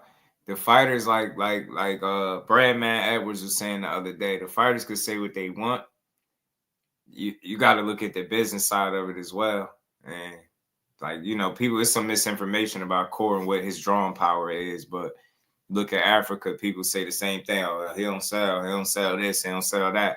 So just imagine a guy that they deeming is born and a runner with another guy that they're trying to call born, and just imagine that fight being made. So it ain't gonna be a matter of if they think they brothers or not. It's gonna come down to if that make business sense for real. And like I said, I think the only one that's truly off limits for him, from what it sound like, is Keyshawn. That's been the most consistent. I've heard him. What'd you say? I said heard him joke about the Keyshawn. that was a dad. His dad was like, up and just giving him a dad moment. Or something. It wasn't been his train, something like that. Not on the same But it was just go stop him. Yeah. I'm like, give him more. Yeah, you gotta just give him go. more. What are you doing, Boots? Go stop him. Gotta give him more. I thought he should have gave him more at times. And fights that sometimes I worry pros and cons with your dad is good, bro. Your dad can only take you so far. That sometimes you got to go a little. You need something else to go a little farther. Yeah. And I think his dad's a great trainer, but who knows how great he really is. Hopefully, he can make it to the top and become pound for pound. But that when I see people say stuff like that, like I seen the one time I did see that. I never seen that with your dad, but I seen that with Danny Garcia and Angel. Where there's moments he just literally yelling at him. And it's like, well, tell me something. Yeah. And I didn't like that moment I seen out of them. Yeah. When I'm not gonna say who sent it to me, but they said you said this 2 years ago that Boots was overrated, and he said that statement aged well. There's And no now demand. I'm kind of feel like that's not what I People meant just when I said asking it back for then. They But this really see Shakur versus Keyshawn. You gotta figure most people don't like neither one of them. They get some of that Bud Crawford treatment, right? People like, they ain't like Bud. They don't like nothing that's associated with them. Them two catch some strays. But I think that's what it's just no real demand for that fight. So I don't think it's gonna happen either. don't show that he's overrated or has been overrated. If anything, this shows that he just got some things he need to work on, like everybody else in life. And against the elite, I've been there before. I would hope when I went to a tournament, I would always hope that I drew somebody from Wyoming the first day, somebody from Kansas or something like that I knew killers wasn't coming out of, because I knew that I was just gonna be a little flat and dry the first night. That's just how I was at national tournaments.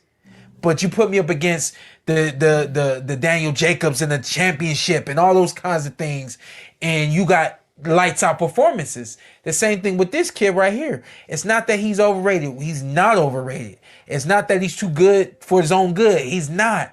You just got to up the competition, and then the best of him will come out. But the other thing too is I think he's a little overtrained.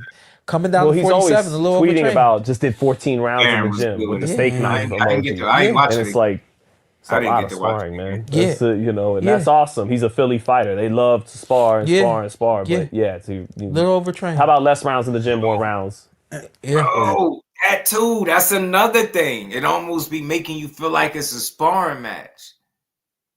You get what I'm saying? And that's maybe the training habits. Because you get in there, you almost approach it like, you get what I'm saying? You a little, not saying you're not on point in sparring, but guys have a tendency to be, it seems to be anyway, appear to be a little more comfortable getting hit, maybe because of the headgear or whatever the reason is. Maybe the protection, I don't know. But he almost, approaches the fights as if it's a sparring match. And you're not really working on the shit that you need to be working on, right? It's weird, man.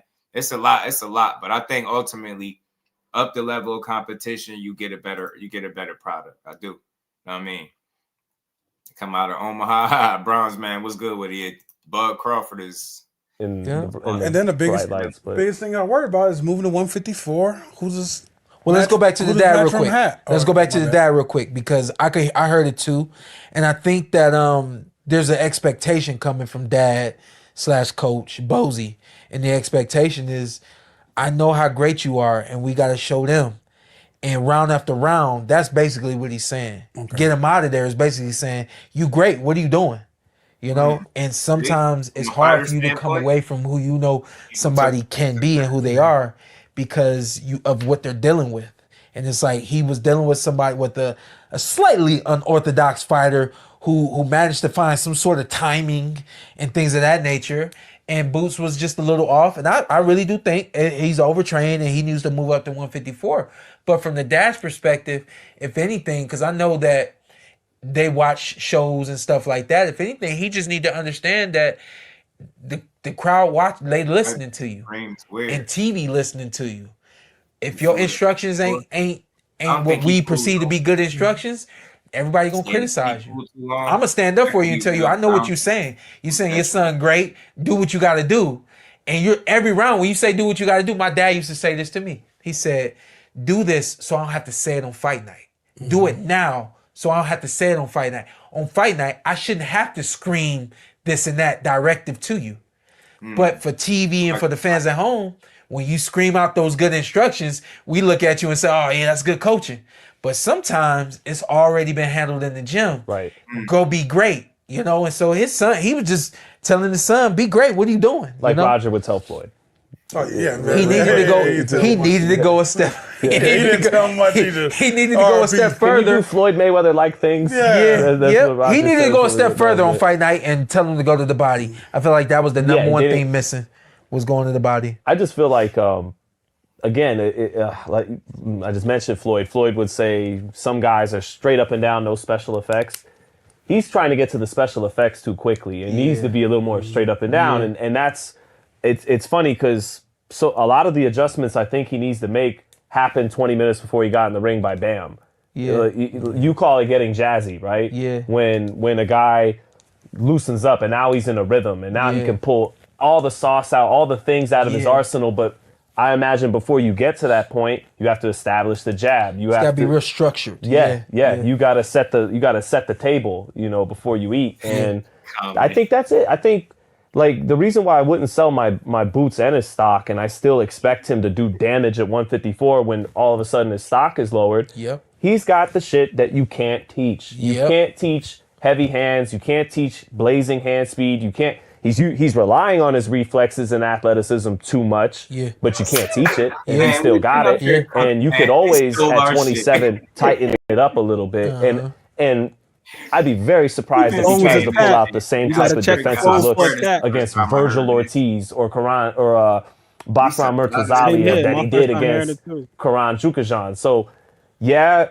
for all the hype people like me have put on him, calling him like, in terms of God-given gifts, as talented a fighter as there is in the game, we overrated him a little bit if that's the kind of performances he's going to be turning in. But his ceiling still remains so high that I think big things could still be in store for him. But this is a wake-up call. He's got to tighten things up and not get by on that talent. And like I analogized it to basketball. He's able to get away with it 'cause he's those like a guys Vince are Carter, not Tracy McGrady level talent that was point where playing it's like like- J.R. Smith Saturday night. Getting up for the J.R. Smith, like Vince and T-Mac, super athletic, great handle, could shoot. Yeah. But when you're being inefficient and you're not playing or For the record, Darren, Roy Jones gave him the blessing. Roy Jones compared him to Roy Jones. So I don't think it could get no more direct than that. If Roy said he reminded him of himself, fighting with a high IQ, you're gonna be the guy with a great highlight reel, but not it won't translate to the production you're capable of. Yeah. So that's what I would kind of compare it to. Also, one thing I didn't like, body language. His body language sucked. He let the frustration set in, I'm and like, everybody come on, could Boots. see it. Yeah, come on, Boots, pull it together.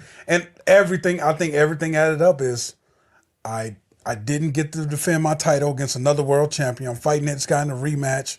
Everything built up that night, and it was just like, what the fuck am I even here? It's not going. It's not. Yeah, I'm going above. your way I beat this guy already. Yeah. I'm levels above him.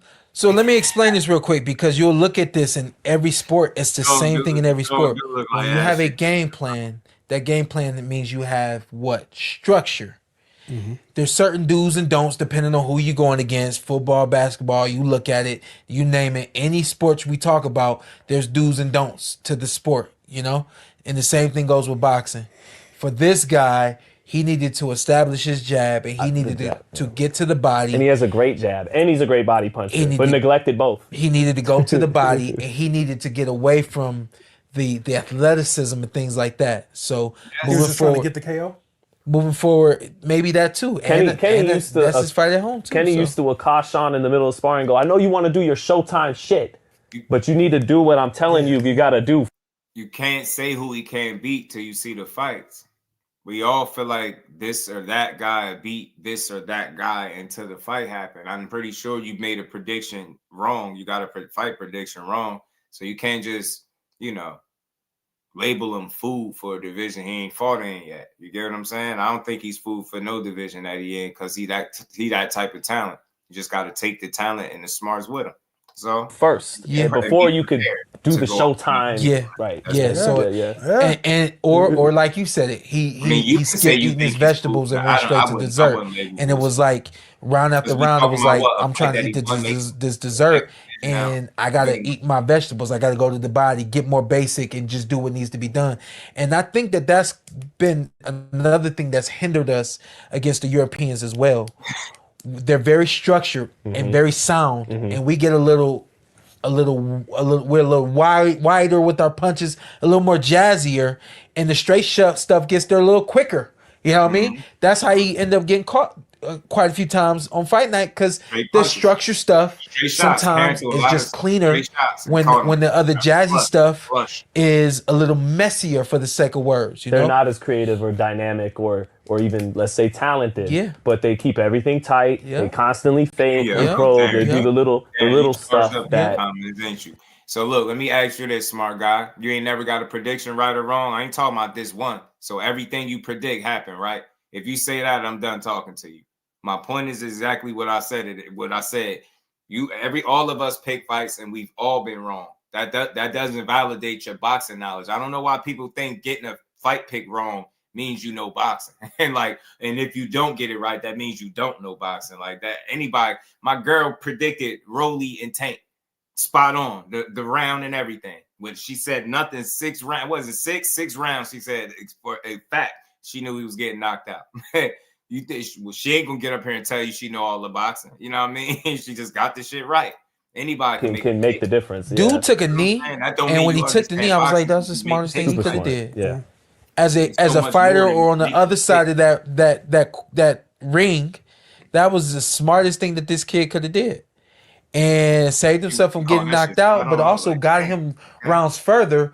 Where Boots, the frustration set in so much that he got even looser and started to his timing and things like that got off, and he started to really get punched and caught and things of that nature. I'm not too concerned with the defense. I know that you are. Are you concerned with the defense? He doesn't show structured defense. You know what I mean? So I think that there's room for improvement. He has a ceiling he could still get up there. Absolutely. Yeah. Because I feel like at one point we said that he didn't have a ceiling, and I don't think that he does. I think that he is his ceiling. That's what I said before. He is his ceiling, but along the way, he's got to do some things to clean up some of the things that he's doing incorrectly. I'm stressed about going from a real fighter. That's why I played this too. I'm not. Because it's funny how it's funny real quick, and it's toward the end. It's only a couple more minutes, like 2 more minutes of this. It's funny how people that don't box and haven't had a whole career like Sean Porter have passed their opinion off as a fact over his. Like he has no clue of what he's talking about. And I don't care what nobody say. This is my first time playing this with y'all at a live time. A lot of this shit we was sitting up here saying, bro, this is why I love having these conversations and hearing it from people that been a part of the sport maybe longer than I've had this channel.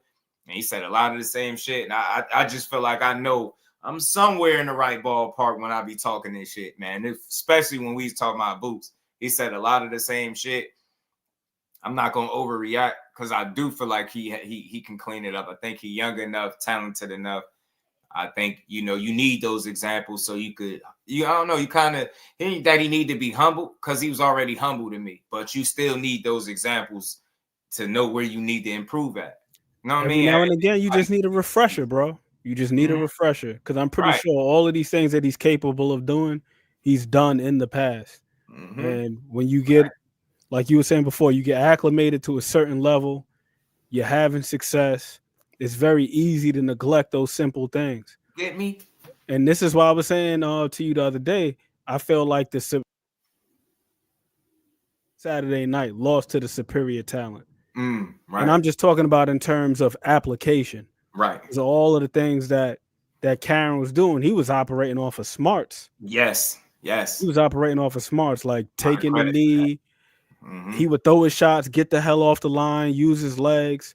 I sent you the clip, that one sequence where he caught Boots with 4 right hands. He threw the first right hand, pivoted, threw another right hand, pivoted back the other way, threw another right hand, and threw another right hand. He landed and it was just all basics, bro. Yeah, just simple. Boom, boom, boom. Not overcomplicating this shit. And like he said, Sean Porter was alluding to, throwing the short shots.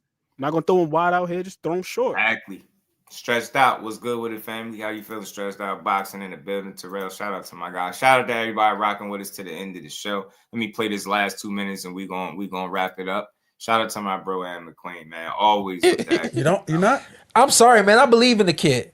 I know what I'm looking at, and I believe in the kid, especially at 154. Even more dangerous at 54. Hated this, Sean Porter. Stop doing 14 rounds every day. I do like a welcome to 154 fight for him. Yeah. Brian Castano. You're gonna get tested. Overtraining. That could be it's not gonna be easy. Oh, he be doing 4 You minute rounds. gotta see what you need to work You on. keep it tight, you can make it look like Keyshawn Davis, Gustavo Lemos. Yeah. Yep. Gotta clean it up. Yeah. It'll be right. How y'all like the Virgil Boots fight? Great fight. I love it. Think Boots Great fight. Unfortunately, they'd be fighting for kind of nothing, but who cares? You want it? Yes. When you say fighting for nothing, you mean like no trinkets? No trinkets. What you got? Where's it? Boots? You got keep boots? your Got WBC boots? title in a trophy case, right? Yeah, Quiet yeah, down, yeah, all right, okay, all right, yeah. It's featured pretty prominently, yeah. What you got? You got Boots smoking it? I got a draw. I got boots. I don't want to say he gonna smoke him, but this is what I know about Ortiz. Ortiz he telegraphs all of his punches. Punches with so much power with everything. That'd be a hell of a thing. I want it. I don't think he's You don't think he's too slow? I'm worried about one of them telegraph shots catching him.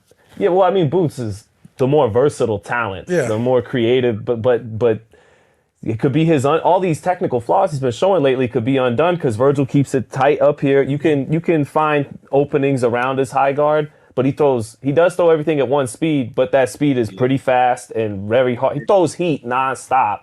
And he just got the education from the Boachuk fight, so he's gonna be even better than he was last time. And he might have a better corner. He get dropped by Boachuk twice. Yeah. But popped right back up and almost won both rounds despite that. See, those are the lessons that you just you need to go through. Ennis is missing out on. So I feel like both guys fighting to their absolute maximum potential. Ennis is a little more talented and versatile than Ortiz. It's like talent versus also talented, but a little more fundamentally sound in Virgil Ortiz. Time to get out of here. Is that what you're saying? Yeah. I was told about it. So we're not gonna get to Jake Paul and Mike Tyson. Oh, we got to real quick. Sorry, Ryan. Boots, keep working. You're great, big dog. Just continue to be great. Stop working so hard. Hey, Smokes Ortiz, we forget all about this. Y'all forget all about this. I ain't tripping on it. You the one say, was he overrated or not? Why'd you say that? Now you gonna because I want to make sure everybody. Oh, okay. Now everybody got to watch. I just want to make sure everybody. Oh man, he gonna press you. All you gonna see is overrated. Yeah. I knew that too. I ain't tripping on it. The only thing he said about Boots being overrated is Boots is overrated. He ain't say nothing to support that claim. You got it. You embedded this in there. It's Showtime, Sean Porter, you sly devil. Well, this was actually him addressing something that he said 2 years ago. Yeah, and you know what's funny? Me looking this up, and when I seen the different Boots overrated, it's like, yo, he said Boots overrated. Where? My video pops up from 2 years ago. I made one when he said it. I was like, oh shit, I was on it back then too. I ain't remember it, but it popped up. I was like, oh, okay, I see what he did. But I still didn't listen to this until I did it with y'all. So I didn't know that they were saying a lot of the same stuff. I ain't gonna say nobody's stealing people's material now. I ain't that crazy, but great minds think alike. I will say that. He said a lot of the same stuff. Yeah, the overrated part. Yeah, he clickbaited us. I gotta learn the ways of the clickbait, man. That's good clickbait, though. That's good. That's one that ain't gonna make you mad when you click the video and listen. This was a dope conversation. Shout out to the Porterway podcast and Sean Zeitel and this guy. I think that's Ant. Shout out to them, man. They make a good, nice cast, man. Good conversation right there. It just flowed, man. It just flowed. That was good insight. I think that was a solid ass breakdown on Boots, and he gave him some little. Stop working so hard, like. People, I know some people that hear that and they're like, you heard Sean giving them bad advice, told him don't work too hard, man. That's coming from somebody that never told his pops no until that last time in the gym when he told him no. Like that dude worked as hard as anybody works. So what he's saying, don't overtrain. He ain't saying don't work hard for the people that is going to twist that into something else. He's just saying don't overtrain, bro. You out here doing, and I'll go pull it up where Boots be posting. 12 rounds, 4-minute rounds, all this shit, 12 rounds, 15 rounds of defense. Like, yo, bro, he'd be like, damn, Boots be in there killing it in the gym because that's all he do. He a junkie for it. So that's another thing too. I think that he could take heed to the balance in training, knowing when to taper down and ramp it up. Like, or being cool, being willing to feel like, or to understand that you might not. It's some things that you can tweak. You don't know everything. It's still some areas where you can continue to get better. And, training is one of them. You don't want to leave it in the gym. You get what I'm saying? You don't want to overdo it. And now you ain't got it for fight night under the lights. So I like this conversation from them. Sean Porter is slick devil. That's the good clickbait, y'all. I don't know about y'all, but that's a good clickbait. You call him overrated? Then you click it. And he talking about some shit from 2 years ago, and then he give you a good ass breakdown of Boots. I like this kind of. I didn't know it was a such thing, man. Shout out to Sean Porter. I never thought of good clickbait until now. That's the good way to get you. Like he said it, I got everybody tuned in. He said he honest about. I like it. I got show me the way. But he called what you call it the bait and switch. Show me the way, Sean. Because I could have swore he was gonna be up here talking about how overrated Boots was, bro. And then I heard him talking. I'm like, hold on, you ain't saying he overrated. You playing. Good job, though. Good job. And Crazy about it, Just is on Twitter. I seen people were up in arms in it. I saw up in arms about it. I saw Mike Fox was like, "Yo, what the hell is Sean Porter talking about calling Boots overrated?" Clearly, he didn't watch the video. Right. Mike Kirkland, my brother, how you feeling? Good to see you, bro. Yeah, man, I like that. Sean Porter might have just taught me something, Sean. I'm going to take a page out of the El Scripo. You know what I'm saying? El Scripo. I'm going to do that one day. I got to figure out how I'm going to do it. You know what I mean? Clickbait people. Nah. That's good clickbait, though. I like that. Because, and to be honest, I know we could call everything clickbait, but it's something else. I forget the name. But that's smart. What he did, like that's a good way to do it. You know what I'm saying? Have you thinking like what he's saying? Because I am that person. I won't like you see even with the title how I put Boots in is overrated ? If I had more space, I'd have put that. You know, Sean Porter said it, but I ain't got that much space. I gotta make it do what it do. But you see, I throw the question out there because I'm like, damn, is he overrated or what are you saying? I ain't go crazy on him like, man, Sean Porter hating. Nah, but this was a good conversation to have, man. He gave Boots constructive criticism. He's still rocking with him, picked him over Virgil. He ain't really thinking he overrated. Man, he was breaking it down. And I think overpraised is really what it comes down to. And Sean made a great point too. The way people talk about him and praise him, and then you put on this kind of performance. Yeah, you overrated by the way people talk about you versus that one performance. But that's the problem with boxing. People got to stop thinking you're only good as your last. It's bullshit. I've seen a ton of people do bad and do better in the next fight. So, nah, I don't believe that shit either. And I think it's only one fight. I'm not about to overreact. Karen is a guy that's never been stopped. It's not no surprise that he didn't get stopped, especially with the way Boots applied himself and executed Saturday. Like he left a lot on the table. So he knows that. Again, starters, not listening to your dad. You get what I'm saying? That shit right there. Just mistakes. Same shit that he did in the first fight too. You like the last Dragon Leroy with the clickbait will teach you some moves. You get me? Cow. He done showed me the way of the clickbait. Oh man, I never thought I would say that. That's a great reason to click a damn video. Like you like, damn, just you know what I mean? Like I noticed I did an Abdullah Mason video, and I showed like the little clip where he may or may have not got knocked down in like his fifth pro fight. And I see people starting to watch it. Maybe I need to start. Maybe I should have been like, I told y'all he was chinny. This dude ain't got no chin. I'm about to make another Abdullah Mason video. Tito Mercado said, don't ever, and he mean ever, compare Abdullah Mason to him. Bud Cheddar, what it do, fam? Pocket said the reason Boots has so much backlash is because he and his pop said the fight would be easy. KO fun party, plus most top fighters, better in rematches. Ward Kovalev, Floyd Castillo. To Charlo Castaño too. That's a great point, bro. Great point. But I think, what are they supposed to say? You get me? Right? Like they supposed to be confident about what they can do because they know they're capable of it, right? We're gonna come out, we're gonna go 12 again. He gonna survive. Right. Yeah, like imagine selling that to the people. Yeah, we about to go out here and go 12. We about to make decision. We're gonna make a lot of mistakes. We're going to put him down, but it's going to be a knee. We ain't going to officially put him on his back, but he's going to take it. Like, imagine going out there and selling it that way.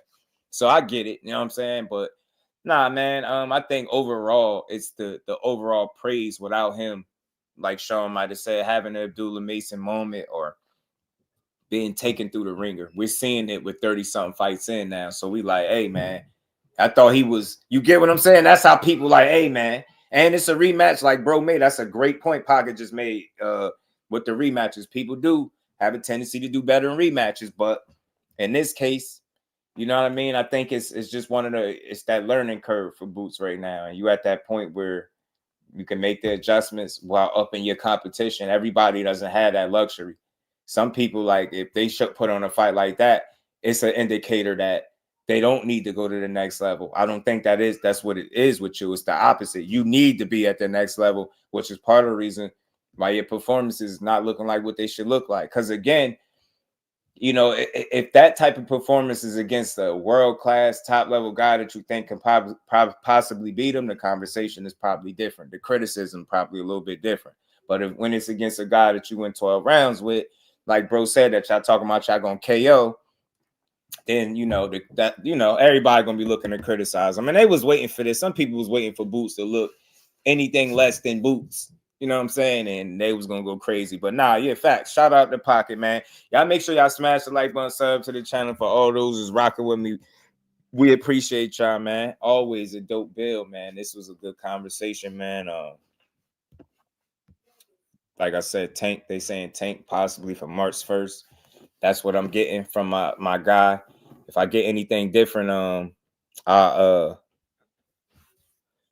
Boost switched his whole style, and Boost still almost won all the rounds, bro. Yeah, that's what I'm saying. Hold on, why humble try? Hold on, let me get him right.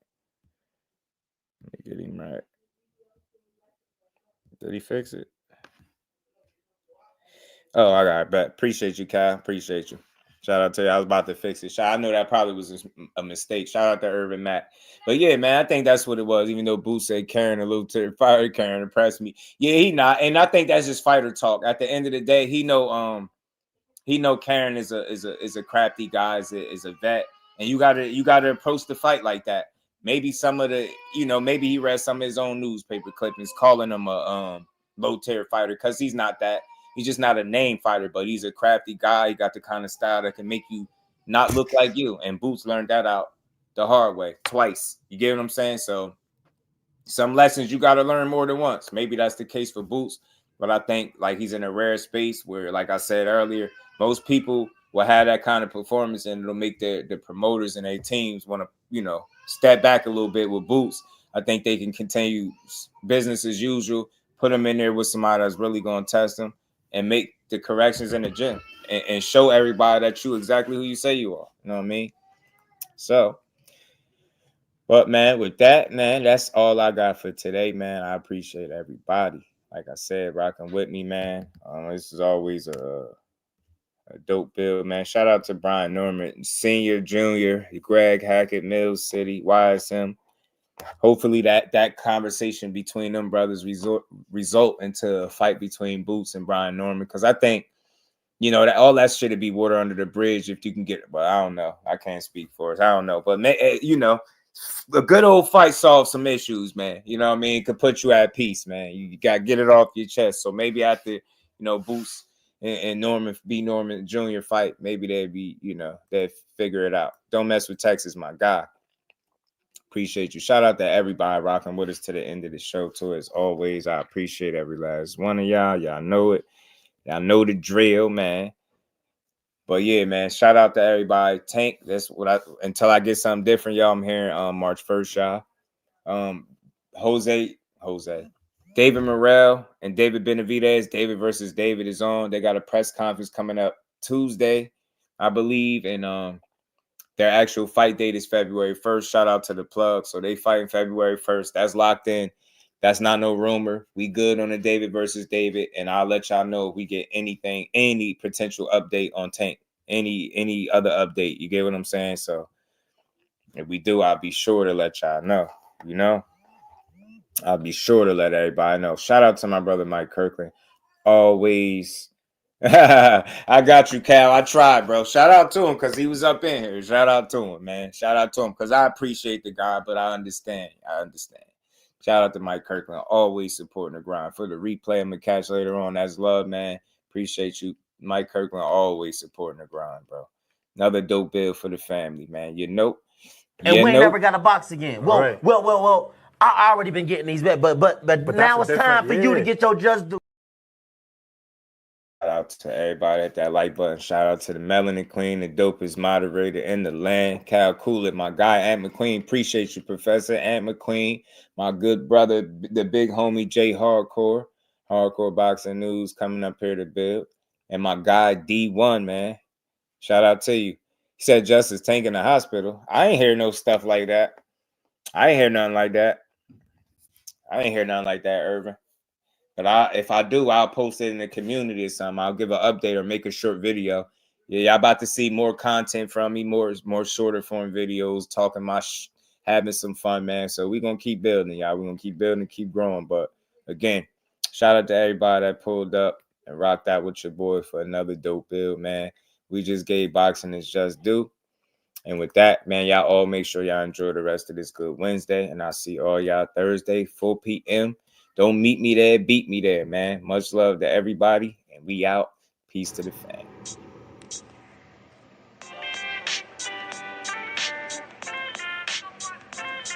Yo, you know the deal. We back again. We never slacking. Word 'em up. Ladies and guys, whether if you drunk or you high, it's time to pay respects to the illest man alive. If you think you got a point, he'll shrink you down to size. And from there it's downhill like a slinky or a slide. Open your eyes, got a deep connection with the rise, so you might see them jump in whenever they go live. Peep it, this channel blowing up now, it's not a secret. With tons of exclusive interviews to listen to. Them other channels I hate, but yo, they missing clues. They start narratives, sip the goose and twist the truth. It don't take a rocket scientist to get the proof. Just click the live at 4 p.m. Eastern time. But when you chime in, make sure you keep it kind. But if cowards want to debate, then it's feasting time. My man Jusdu shine busy all the time.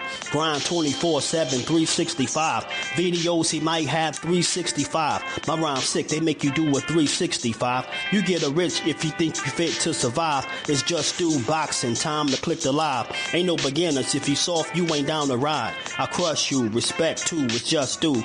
He got the illest boxing show on the internet. The boy been a threat and he ain't even had dinner yet. Word 'em up. Yeah. You know what time it is.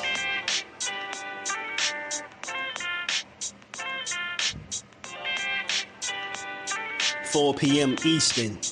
Click the link. In the building. Make sure y'all subscribe to Jusdueboxing, the best boxing talk on YouTube. Jusdueboxing in the building, 4 o'clock shorty, man. Y'all make sure y'all check him out. He's going to be live today at 4 o'clock, man. And he's going to be spewing some good stuff as he always do with an unbiased approach, man.